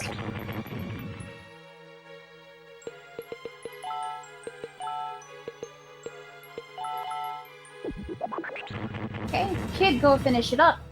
Thank you. You can always count on Kid in the end. You can. So, more lore stuff. We find out that this dude's soul was being held here because of the guilt the captain felt, and that his friend felt about the fact that he had drowned. And the painting was actually like a physical manifestation of the captain and the captain's guilt, and became evil and all kinds of RPG type tropey things. So, with their consciences kind of clear, like the guy's like, hey, I led a happy life, I don't have any regrets, it's not your fault. He sends everybody back up with the water stone, so that we can be on our merry way. Congrats! We kind of stumbled our way into getting the next MacGuffin. At least we didn't have to do anything awful this time. We actually did something good. But it turns out Gao is up here on the boat, and she swam all the way back up to the surface. So this is actually a really nice detail. If her HP bar is almost completely empty because she's just exhausted from having done all the swimming, and I think that's a really nice touch. Yay, story and gameplay integration. But because of that, that is a super duper easy fight. The only bad thing is sometimes she uses a very powerful attack and kills one of your puppets. But she's like, I guess I didn't eat my Wheaties, and I'll remember this next time, and she goes and swims away. I just love Gao just yeeting herself into the ocean. It's such a good animation. It is, it's really good. But we're ready to do the next thing, so we're going to talk to the pirates one more time, and we find out that they're headed for Kero Kero, where the Earthstone is supposed to be located. But before we go over to Kero Kero, we're going to buy some equipment for Kid, because we want Kid to be as OP as possible. So we're going to get 3 of these, and we're going to get a whole bunch of these. Time to spend all of our ill-gotten Ninetales money. Yes. So, the more Dragon Claws that you can afford at this point, the stronger, of course, Kid is going to be. So it is absolutely worth it to have enough money to have 3 Dragon Claws rather than just 2. It makes the future fights go much faster. And I'm gonna do another safety save because it's been a while. But we're gonna go back to the pirate ship, and we're gonna ask them if they would very kindly take us to Kero Kero so we can go looking for the Earthstone. Hey, I finally was able to run from something. Thank you, game. Oh my gosh, encounter rates, though.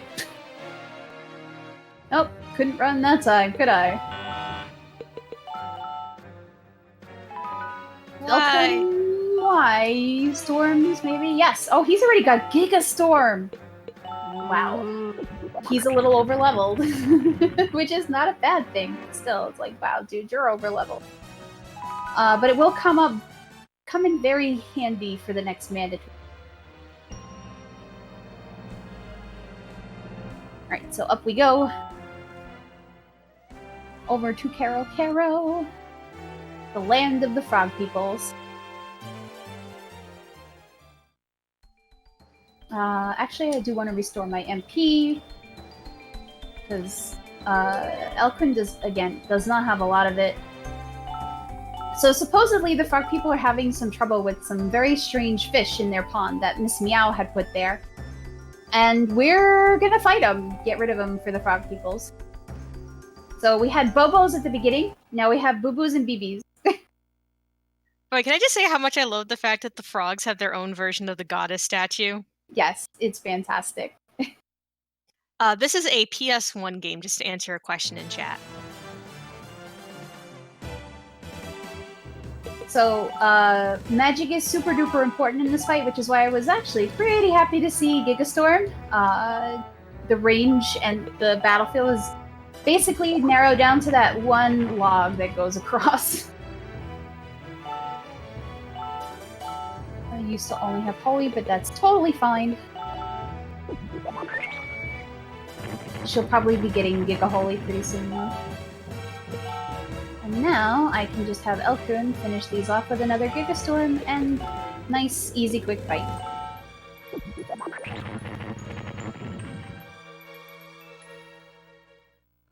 Fantastic. So, the fish are defeated. Now we can actually move on and see what else is here.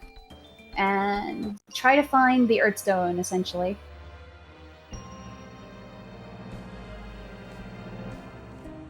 Welcome to the next random cave.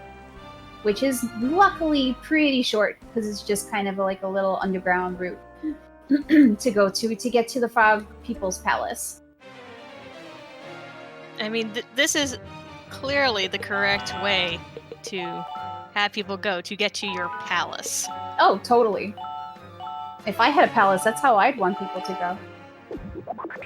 Are you also going to fill like the route to your palace with like tiny cactus creatures? I'll try not to do that. I'll try. I can't promise anything though.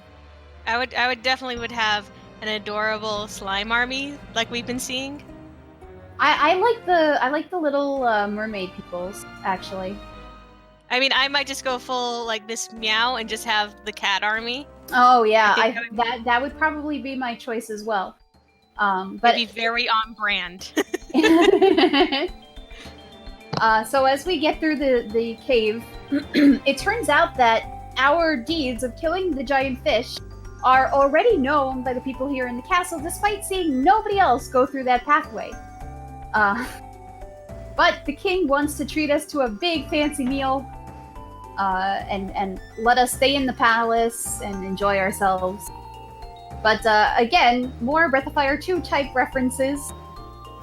These are frog people, and while there's no golden fly, there's still bug food. So the first course they get served is a mosquito soup, to which Cornet passes out. But of course we just kind of have to agree with them, like, oh yeah, this is super duper delicious. And then the next course is like flavored flies or something, and Cornet's just had enough, and she just, yeah, I'm just totally letting the flavors settle. And the king is like, oh, listen to our wonderful song, so I'll let you listen to their wonderful short song.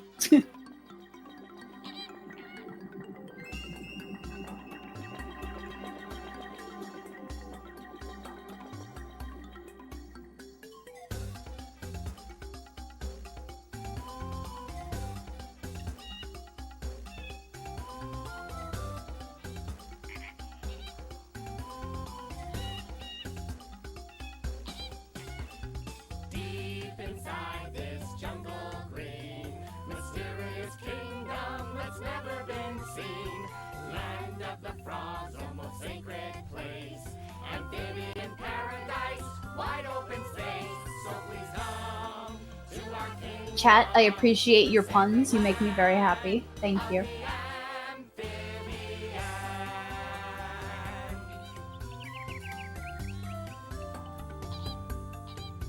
So their song is over. On the CD, this chorus actually repeats like multiple times, and they're like, "Oh hey, Cornet, you should play your horn for us." And so she does. And then the dinner will be over, without Cornet having had to eat anything.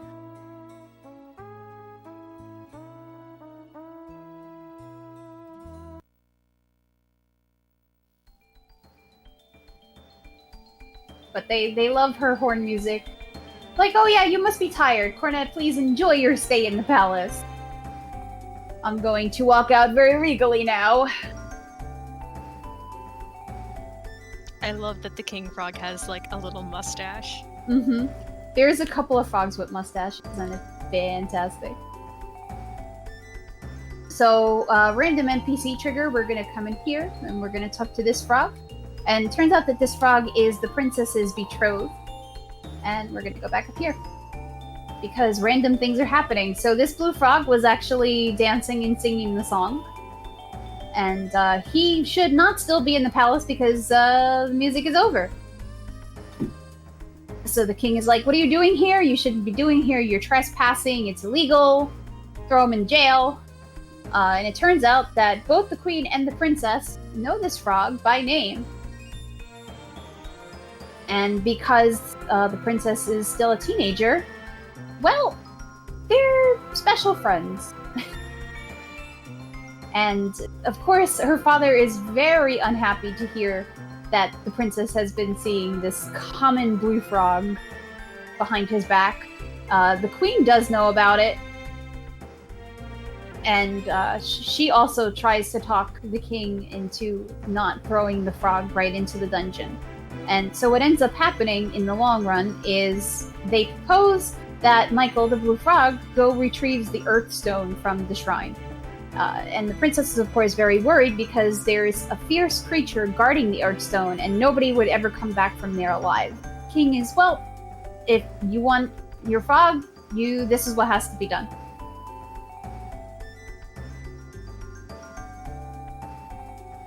So the princess is super duper concerned that Michael would even agree to something like this. But luckily, she spots Cornet, the famous fish slayer, standing right behind them. And she asks Cornet to take Michael with her. He doesn't actually join the party, he just kind of follows along. But take him with her and go retrieve the earth stone so that they can be together. And that's exactly what we're going to do. This is one of the easiest to navigate temples, even though it doesn't look like it. Every option that you want is north. And it makes it so much easier. Game, why you no let me run? You're so mean to me. To add on to all of the different puns in chat, which I am personally deeply enjoying. So this little, love triangle we got going on, this is basically like a Tode novella. So a telenovela. Scala, I absolutely love you, thank you. I'm so glad you're here.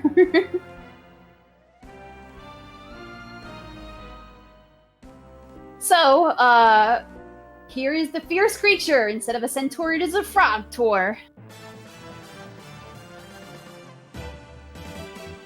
I love the frog tour. It's so cool. I do too. They have just such a cool design. I especially love, one of the things I really love about this game is how colorful a lot of the monster sprites are. Like, I very much appreciate that in this game. Yeah, they have a really wonderful, like, other than the stuff that we see 1,000 times, the color palettes for this game are really fun. Yes, they're extremely vivid, which I think definitely enhances the game. So yeah, like I said, all of the budget went to sprites and music, and not the dungeons. No, why you use G-Laser on me? It's not okay. It does so much damage. Yeah, this is the actual, like, scary attack. Yes. I mean, it's not too scary because we're a high enough level. The only thing is I can't have Shartae do any attacking because she's got to heal that so that nobody dies in the next turn.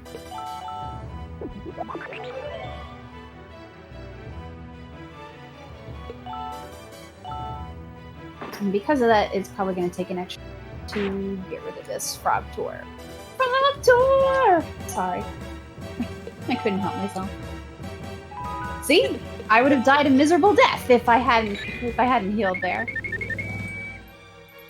Hopping across the countryside. From the original one.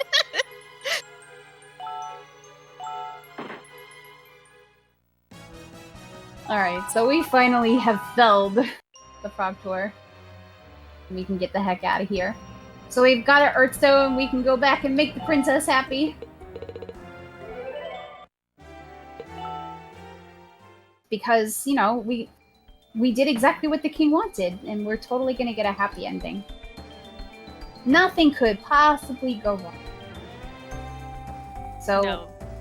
Michael reveals, hey, I've got the Earthstone, I did exactly what you asked me to do, and the princess says, well, he kept his end of the bargain, so you should keep your promise. And the king says, well, now he's got to be executed because trespassing in the Gama Shrine is a punishable offense. And that's when the game gets dark. And then he croaked.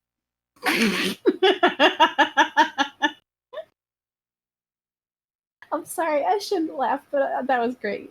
It was perfectly delivered.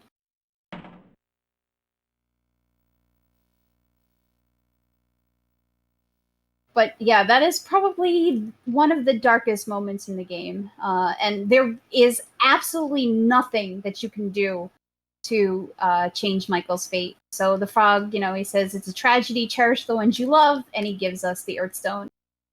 We have to leave our poor froggy princess behind.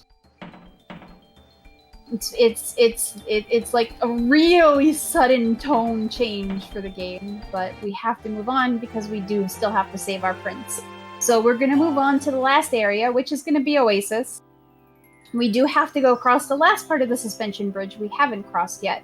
But, so there's a thing going on here in Oasis. And if you talk to the villagers, you find out that a whole bunch of villagers have gone missing. And so the guy who's in charge of the mines that are very close to the town closed off the tunnel because that was where people have gone missing. And now we have to go find the guy to get the key to open it up, because that's where we need to go looking for the last crystal, which is the wind crystal.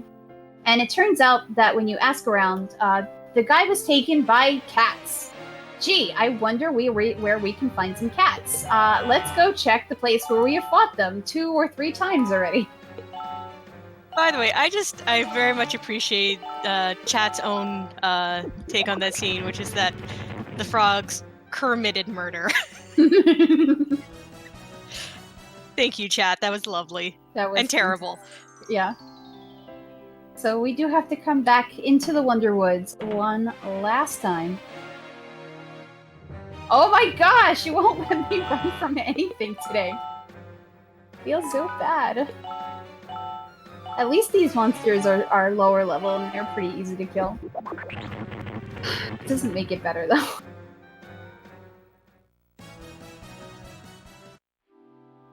Alright, so we're gonna go rescue our dude with the key. And the cats don't even want to fight today. They're like, oh, well, we're just chilling. So the guy says that Lady Etoile also has disappeared. Will you please save her? So in exchange for agreeing to save Etoile, he gives us the key, and now we can finally go back to Oasis and go hunting for our last stone.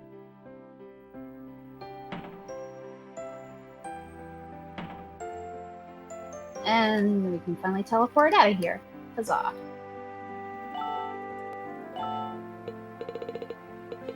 Down we go. So we're going to go down into the train tunnels. There are actually trains in this game. We find this kind of wrecked train here. We don't really know what's going on, though, but we're going to go into the tunnels and see what we can find out. Is this a train graveyard? Luckily, no. Okay. Oh, it's better. Okay. We have to wait till Thursday for the train graveyard. Yes. So we hear this strange noise, and Kururu and Cornet are very confused by it, and they decide kind of that maybe this is what the people were talking about. Let's not stick around to find out what it is, and then they get swallowed. I just love like this shadow that just moves past, just whoop. Just whoop. And so there's a train of people in here, and you find out that this is a town in a worm inside of a train. And not only are these people here, but Etoile has also managed to get herself swallowed. That's why nobody could figure out where she went. So, of course, we're trying to figure out what we can do to get out of here because, well, we can't rescue anybody from the inside of a worm. And Etoile explains to us that the worm has 3 hearts. So the left and the right hearts have to be killed at the same time, and then you can gang up on the center heart and get rid of it. But she's had nobody to fight with because all of these villagers have kind of grown complacent, and they don't want to go anywhere. So, like, do you understand now? We can't do anything about this. So she's kind of given up, and in Disney fashion, we break out into song to encourage. So enjoy. Yeah, I'm gonna let y'all enjoy this song.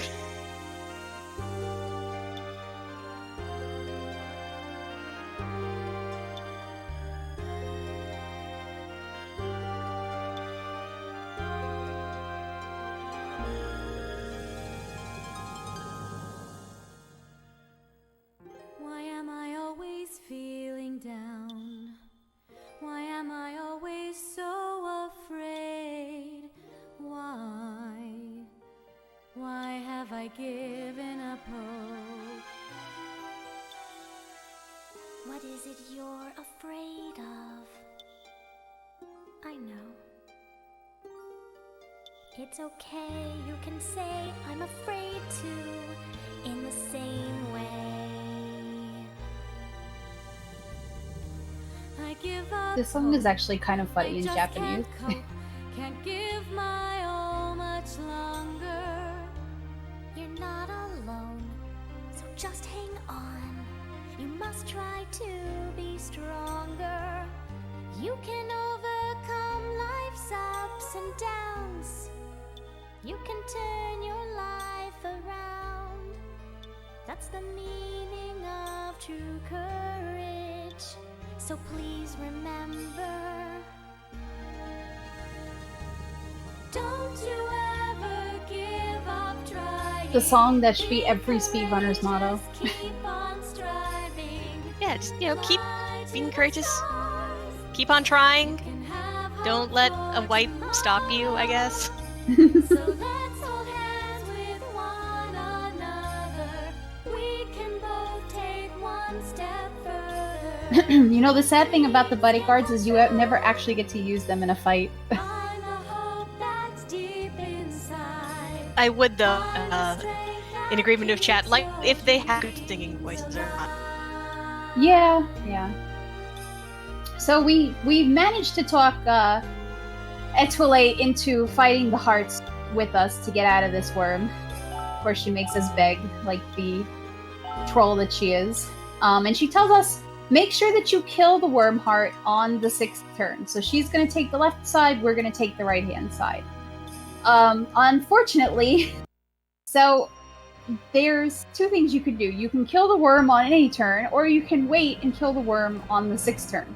Unfortunately, if you do this the first time around, it's Etoile who messes up and doesn't kill the worm on the right turn. And so you still end up having to do the fight twice anyway. So because of that, we let Etoile make fun of us, and we just kill the worm quickly the first time around, the worm heart, rather. It's like, Etoile, why you gotta? Yeah, like, if you're gonna complain, do it right, honey, do it right. So we're gonna Gigastorm once, and then an attack from Shartae should be enough to get rid of this heart, depending on what spell she's at right. We do not have Giga Holy, but we can reach with Mega Saint, so we should get rid of the heart. Excellent.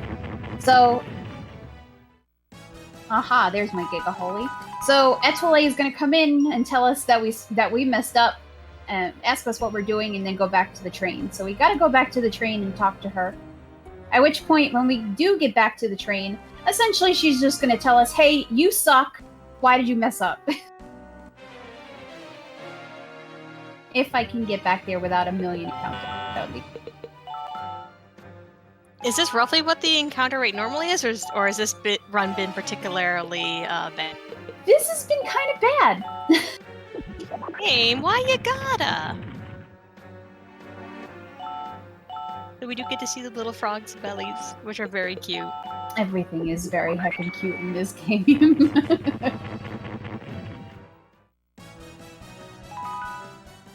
So we gotta make our way out so that Etoile can yell at us, and then we'll tell her, no, we'll do it right this time, we promise.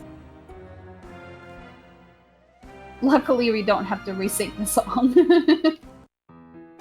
See, literally the first thing she tells us is like, you suck! And then she reminds us what we're supposed to do, kill it on the 6th turn, so we get to go back and actually do it the right way this time. It is really aggravating that we actually have to go through that fight twice. I do hate that. But when I played it casually before I started speedrunning it, I tried. I did try to do it the right way the first time. And Etoile came in and had messed up. So I do know for a fact it's not just a speedrun thing, it just is a thing. Yes, I also did my best to do it right the first time, and then I was just like, Etoile, you're pushing it, girl! So this is turn 1. I'm gonna do a little bit of counting so I don't lose track. So we're gonna bide our time until turn 6. Turn 2. 3, 4, 5, and 6. Alright, so now we can get rid of this thing for good. And be done. Of course, that still leaves the center heart, but that's okay because we don't need to have any fancy timings on that fight.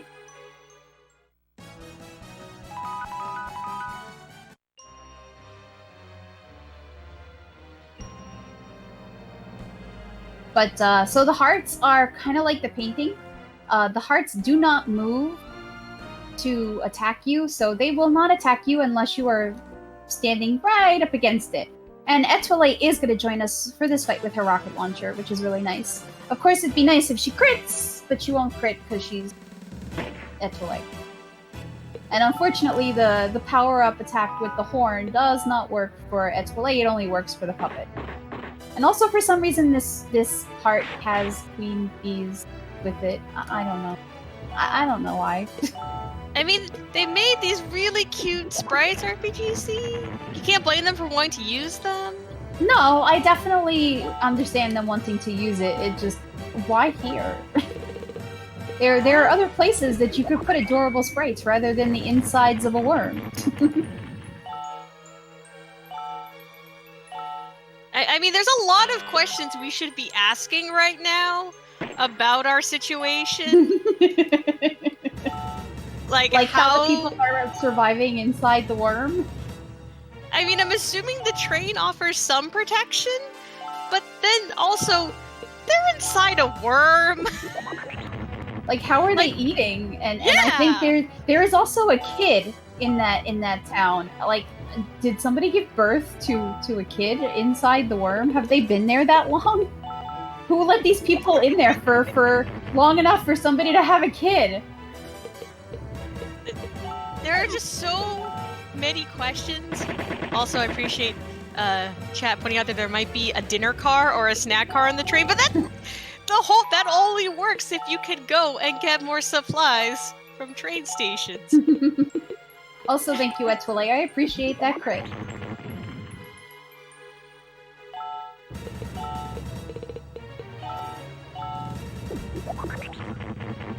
Alright, we're gonna move Kid in to do some major damage, because this fight is almost done.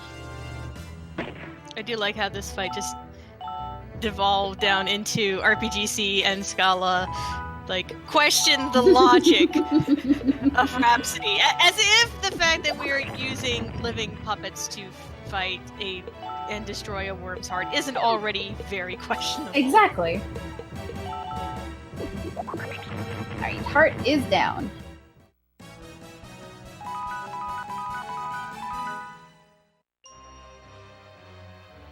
So, now we can finally get the heck out of this worm. Unfortunately, we do have to walk our way back to the train.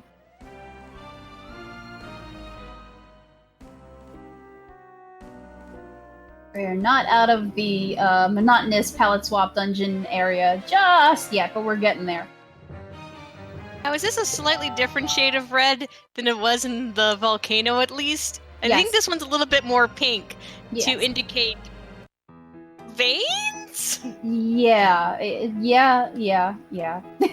Basically. And we find Etoile bragging about how courageous she was and that Cornet was off crying and she had to save her and yeah.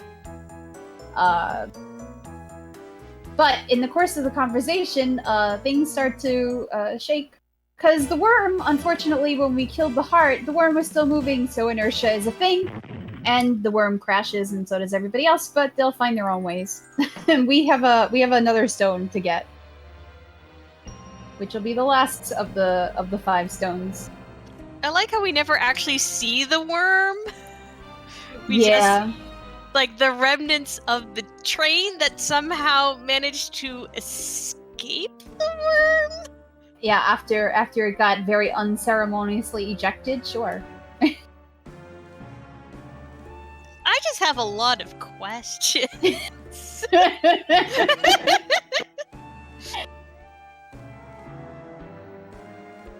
I think it's more that they just didn't want to actually have to render the giant worm, so they're like, train? Sure. Yeah, I think so too. So, making our way through the Enotium mines to the very last stone, we find the Enotium, the mother lode. So does Enotium come in like other colors to represent value, like rupees in Legend of Zelda? I think so, yeah.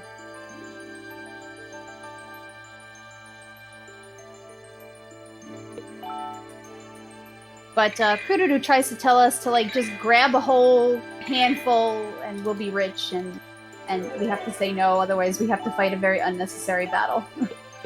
But we have our last stone, we can get out of here. We can finally go back to the old man and have him tell us exactly what we're supposed to do with these stones. Unfortunately, Miss Meow intercedes. And we have to fight the cats one more time. Of course, they're like, Miss Meow is beautiful. Miss Meow is selfish and immature. They're always making fun of her, which is fantastic. But this is also kind of an unwinnable fight. So we're going to get rid of the 3 cats, but we can't actually do any damage to Miss Meow in this fight, which I always thought was kind of, but it really doesn't.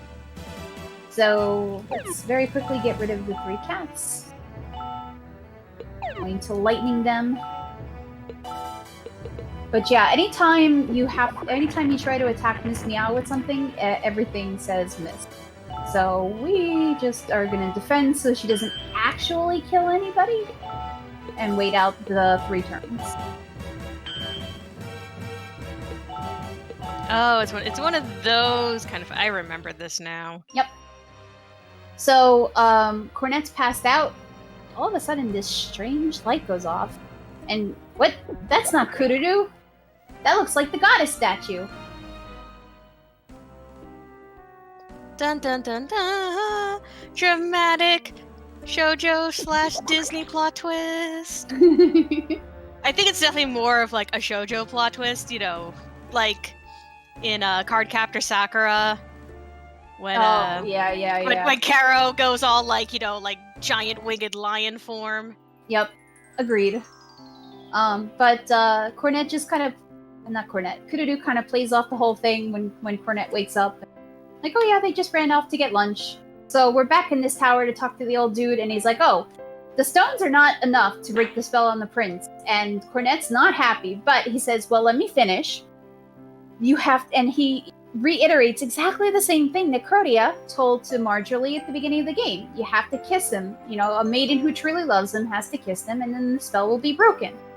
The stones were for the sake of getting to Beauty Castle, because you install them in this place called Cape Hope, and then you can teleport up to Beauty Castle, which is high up in the sky. Unfortunately, doing what Kururu did to save Cornet, she's exhausted herself. So in order to save her, this old dude is going to send us into Kururu's mind, because RPG things. It's not really an RPG until you have a deep, you know, travel to the center of the mind. Agreed. Now, is this like technically just like a flashback, or is this actually time travel? This is technically just a flashback, so you're just kind of seeing Kururu's memories at this point. So it's that sepia kind of color-ish, because it's a past event, but it is still a dream, essentially. So you have little Cornet on the bottom. Kururu is still just a regular puppet. And you see her mom, actually, before she passes away. And Cornet's, of course, very emotional because she hasn't seen her mom since she was a little kid. So our job, though, is, while we're here, to figure out what's going on with Kururu. So we'll talk to our grandpa, even though he doesn't know he's our grandpa yet. Some weird stuff is going on around Orange Town right now. But we run into little Etoile and little Cornet outside. Little Cornet shows off her horn playing skills for us because she's tiny and adorable. And little Etoile is like, oh, hey, let's go play, you know, let's go do something fun. And little Cornet invites the bigger versions, like, hey, you should come with us. But they're like, no, we got stuff to do. And little Etoile makes a very snide remark about adults, And of course, regular Etoile is like, who does that brat grow up to be? And of course, Cornet is having a good laugh about that. But she's like, who is that snot-nosed little brat? And Cornet's like, that's you, stupid. So we go look around some, and we come to the church. And we find Sherry, who is Cornet's mom. This is only a very abbreviated song. It gets cut off very quickly. It's meaningful reprise time. Mm-hmm. But with different lyrics this time. This is my preferred rendition of the song, though. I like the way Sherry sings it.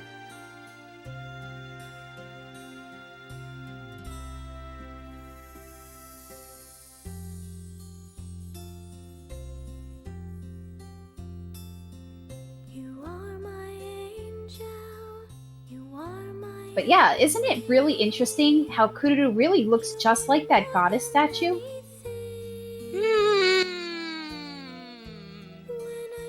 Intriguing. So Sherry says that that's actually a lullaby that she used to sing to Cornet when Cornet was a baby, and something's going on. So we gotta. Sherry wants to go figure out what it is because she is very worried about her daughter. And we're gonna help her just to make sure everything is okay, even though this is a dream. I don't know, Cornet's weird, but we have to talk to little Etoile, who is crying here by the graveyard that we actually went down into the secret passage at the beginning of the run when we were trying to feed the prince delicious bobo fish. NPCs, why? Why are you in my way? So we come back and we tell Sherry that Cornet has gone missing, and Etoile does not know how to find her.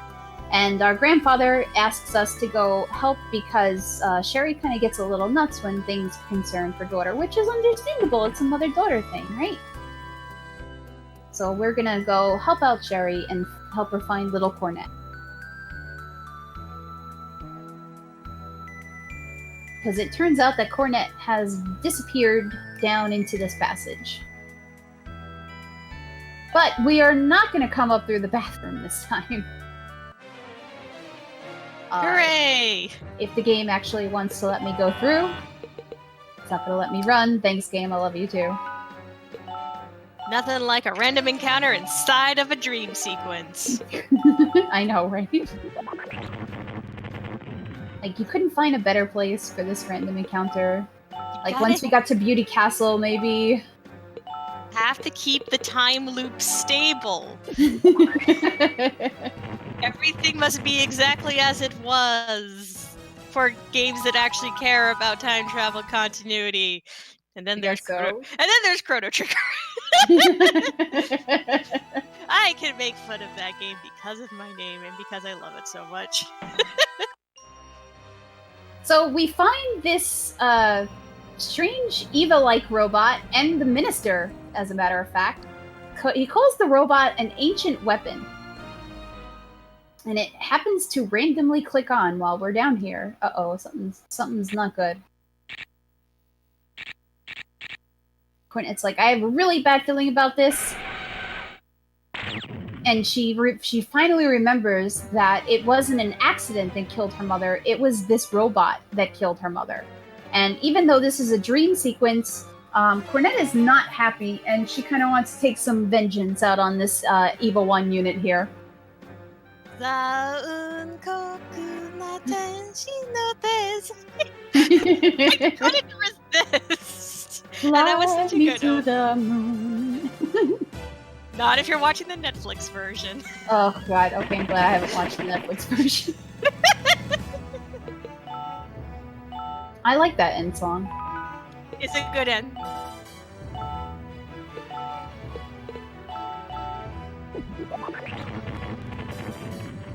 But yeah, so this fight is not too bad.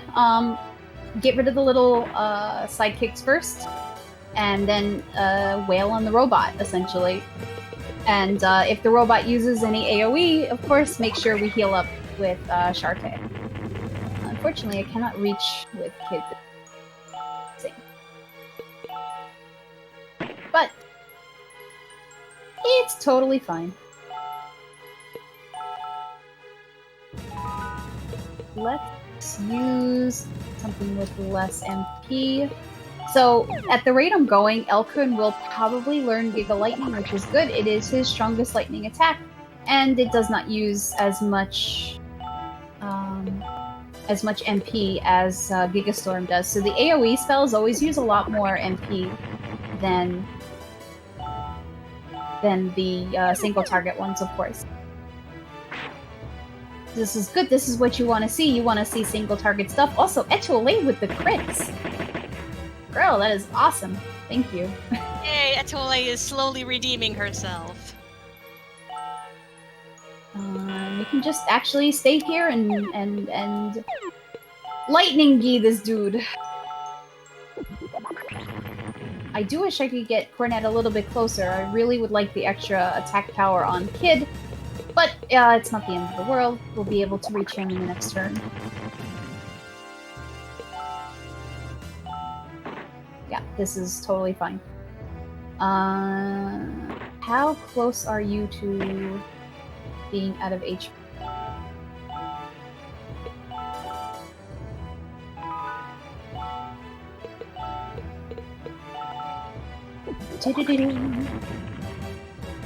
Let's... Oh, okay. He should die with this attack. No? Okay. So Kid will finish it off. You. Goodbye. We have defeated Dream Ava. Huzzah. Hooray! But our mom still steps in anyway, and look at that! She looks exactly the way Kururu did.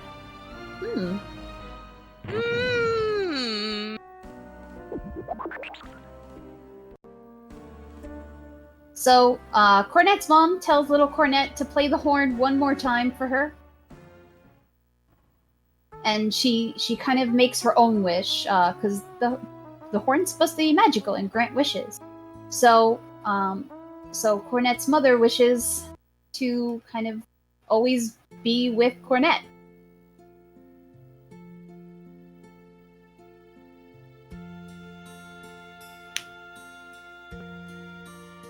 And that's how Kururu came about. Kururu is Cornet's mother is inhabiting Kururu.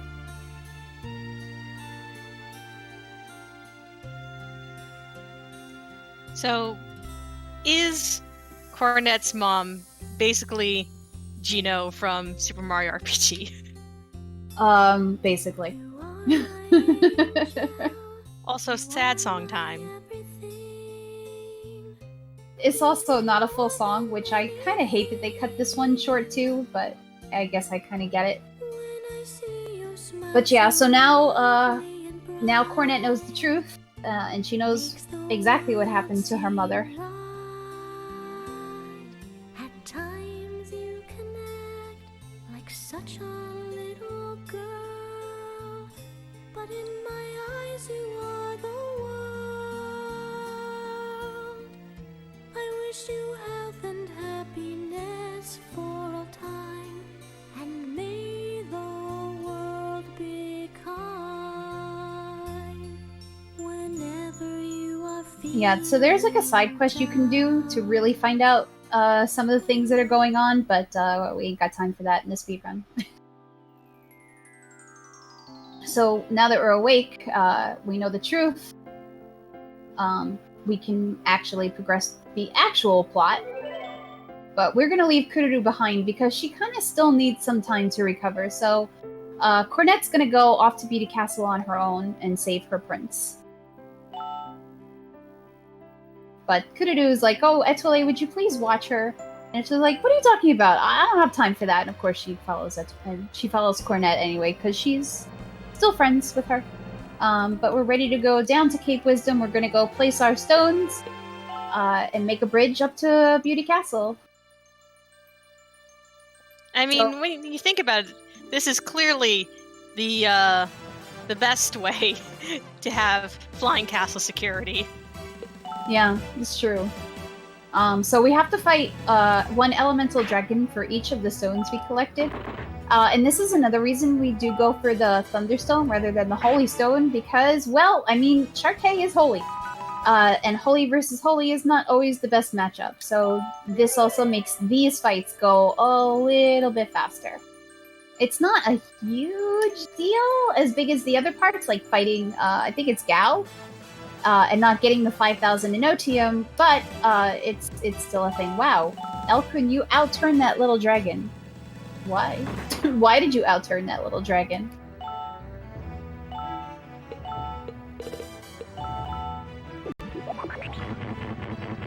That was weird. Elkun was dying.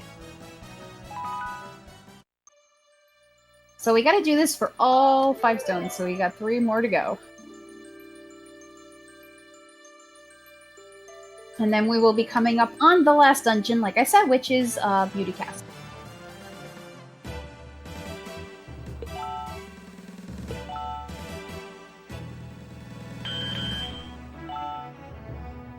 Now, this turn order is really wonky.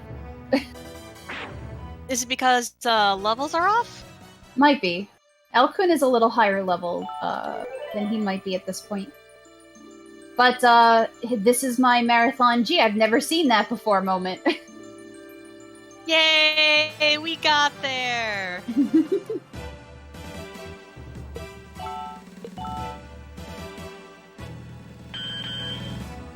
I mean, it's fine. It doesn't really mess anything up. It's just weird. Alright, 1 more dragon to go.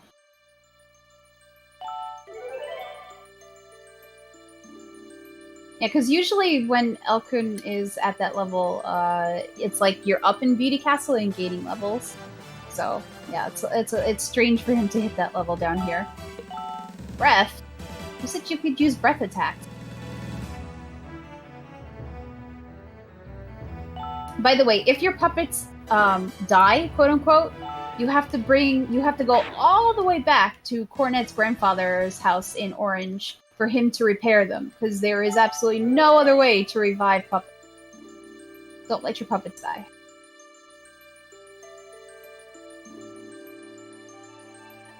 I kind of now, when you say that, I'm like, oh yeah, I totally remember that. Yeah. So, a small little, meanwhile, cutscene. Marjorie knows that Cornet is on her way and sends her goons out. But Minister Galonzo is up here. Why is he up here? This is very weird. Dun dun! Plot twist that everyone saw coming. Yep. But yeah, you will actually get to see in just a few moments why Minister Galonzo is actually up here. After the game gives me another unrunnable encounter.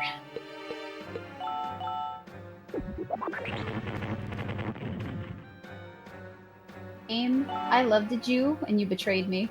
I feel so hurt. I mean, pour your heart and soul into this game that you really, really love. It's probably a game that you loved when you were a kid. And you're like, oh, I'm going to devote like so many hours of my time into this game. I'm going to learn every little intricacy. I'm going to be able to know the plot so I can keep updated on things. And then the game betrays you. With a million monster encounters. You're like, why? Why? I love you so much. Why do you hurt me this way? Anyway, that's what running RPGs is like. Yeah, I can't argue with that logic. God, there's so many encounters game-wide. I wasn't speaking from deep personal experience or anything. No, of course not. I haven't played Final Fantasy VII and cursed Motorball for simply existing. Nah.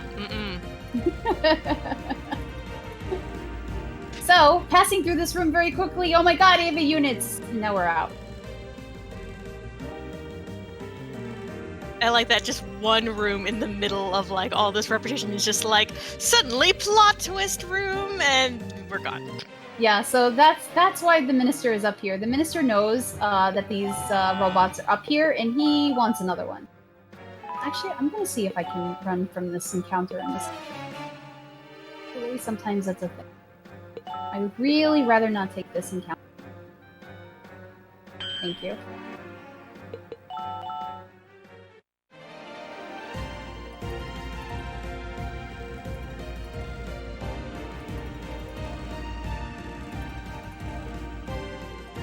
Alright, I'm gonna do one final safety save, because Marjorie is not the funnest fight. Like when you were doing your practice runs, she used an attack you had never seen before, right? Yep. Hopefully she doesn't do it again, but if we need to reset, we can because we have safety saved. Safety saving! But yeah, it's time for the showdown. We're gonna defeat Marjorie and rescue our prince, right? Right! It is also a reset if Shartae dies. Because we need Shartae. Can we reach all three? No. You have to move, Elkin. Because Meow hasn't taken her turn yet. So we want to try to get rid of Marjorie's goons as quickly as we possibly can so that we can just have to worry about Marjorie. Oh, you suck. Oh, did she? Oh, she put them to sleep. Yep. That is not cool, game.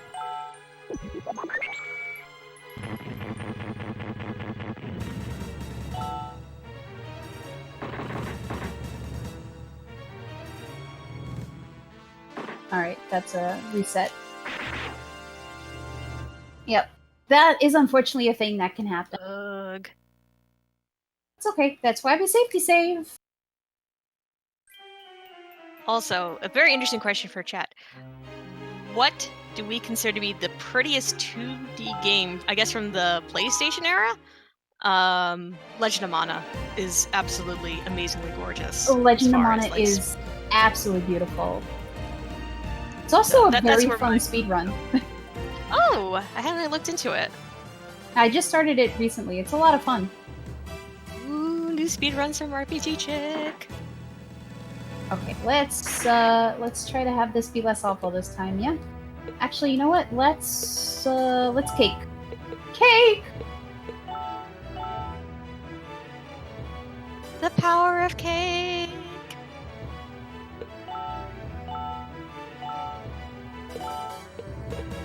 Because cake will also probably help us get rid of the minions a little bit faster. There's Protea. Thank you for not casting sleep.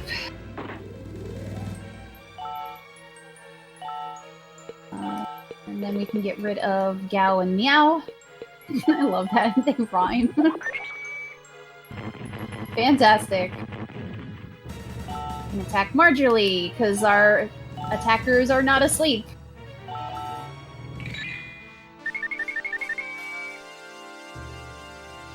Good. She did a physical attack, which is exactly what I wanted her to do. Thank you. Her doing magic attack is going to end up in AoE, and it is not a good thing.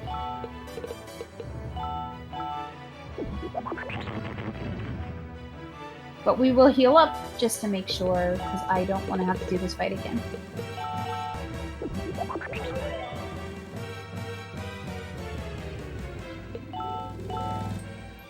And that's the Marjorie. Hooray! We've totally beat the game now, right? Right, yeah, we defeated the evil sorceress. Aw, heck. The Minister has found another Ava 1, except, well, I guess it's not Ava 1, because it's blue. Which one was blue? Wait, isn't this like the weird one they had in the movies that was all white? Maybe? I don't remember. Yeah, I don't remember. But regardless, the Minister is causing trouble. Marjorie takes on the robot, and the robot really can't do too much to her. Look at that 1200 HP. Yo, can you be in my party, Marjorie? I mean, if you play Disgaea, you can recruit her, but not in this game. True. But yeah, so the robot really can't do much damage to Marjorie, and she kind of gloats over it. The minister is very furious, but Marjorie being Marjorie, blows herself up. So it's up to us to take on this robot, because we are going to take revenge for our mother for real this time. For real, for reals. Not just like in a dream sequence. Exactly.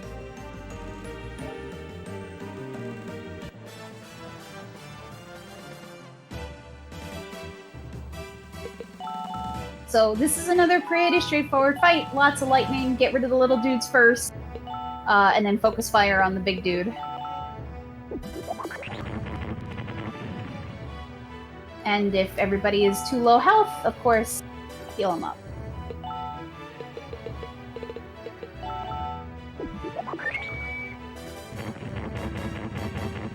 Unfortunately, we cannot reach with Kid the first turn. But that's okay, because the robots didn't do anything. I love when they don't do anything in a turn. It's always my favorite. Are we close enough to reach with Giga Lightning? Yes. Fantastic. So, again, we're going to switch to single target spells and attacks with Kid, because Kid is super OP, which with 3 Dragon Claws and the power-up from Cornet's Horn. And we're just gonna pummel until he's dead. Seems like a pretty good strategy. I like it. It works pretty well. That's why I said a lot of this game is just kind of optimizing battle strategy. I'm trying to be as fast with the menus as you can.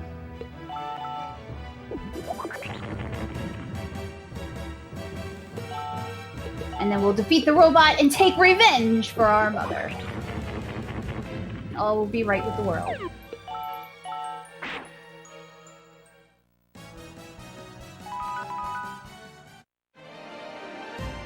And even Cornet is surprised. She's like, I did it? Unfortunately, not quite. This robot is a little special, and now it's Gold Robot. But here's Kururu and Etoile. Etoile, of course, will help us fight, and Kururu will fly around the battlefield and cheer us on. Like Null. Well, that's not true. Null revives us sometimes. And now, like, what happened? Oh no! Now I see what happened. Okay, Kid is still alive. I was worried that Kid was gonna die, but we're okay. We're okay. Yeah, it's really bad if Kid dies. And pancakes. Power pancakes! I am gonna have to take time to heal up my party though because of that. If Kid dies, Kid is my main uber-duper damage dealer, and that would be very bad. So we're gonna use Shartae for healing this turn instead of attacking. So.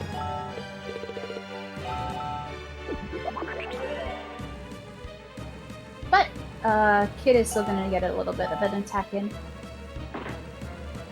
Yeah, single target. That's what I want to see. Thank you. Nice crit, but wasted on the little robot.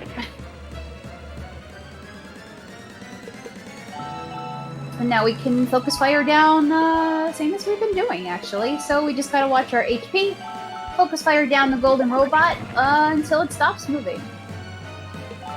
So Seems like a very solid plan. Yes, it is fantastic.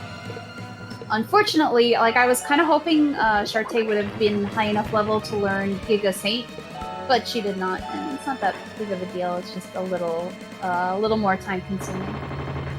We are gonna have to heal up Kid in the next turn, though, because he's starting to get low on HP. Nope, not Miracle Wall. I don't want that. We're gonna move Elkrin out. So Kid only has a limited range, and we need him to be doing damage every single time. I love that Mega Heal All spell. Like that is the best AoE heal spell.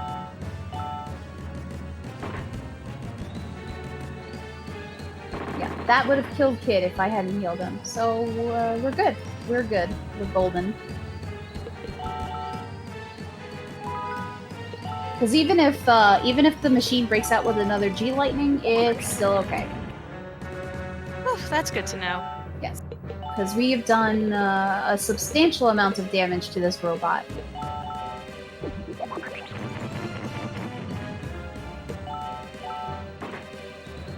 But he seems to be doing single target attacks anyway, so whatever. That's fine too. That makes it even easier.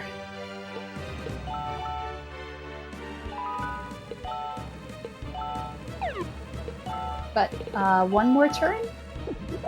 Oh, one more hit, and he's down for the count. We did it for real this time. And of course, Cornet is very happy. She's like, "Mom, I avenged you." And as the minister tries to run away, these three are like, "No, no, no, no, no! You don't manipulate the Marjorie family and then run away." But they're gonna let us do what we need to do and save our prince.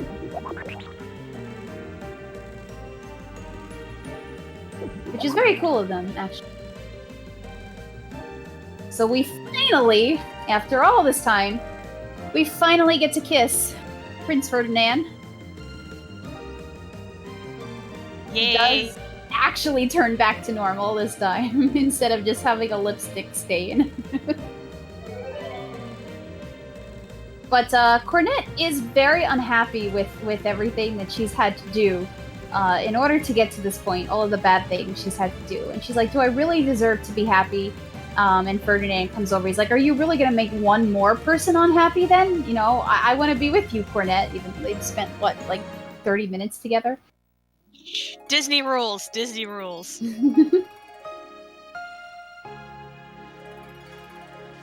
And because things escalate quickly, they're getting married.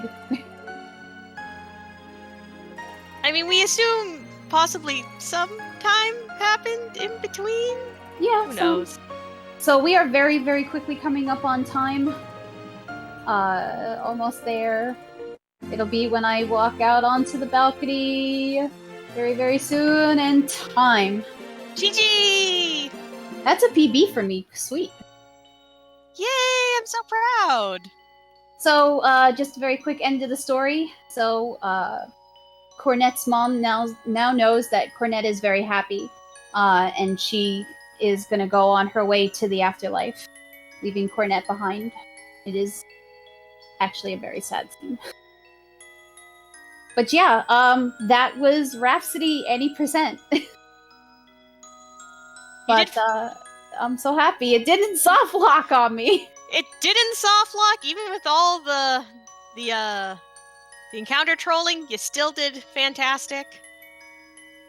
Yeah, so I'm super duper excited. Thank you all for watching, for hanging out.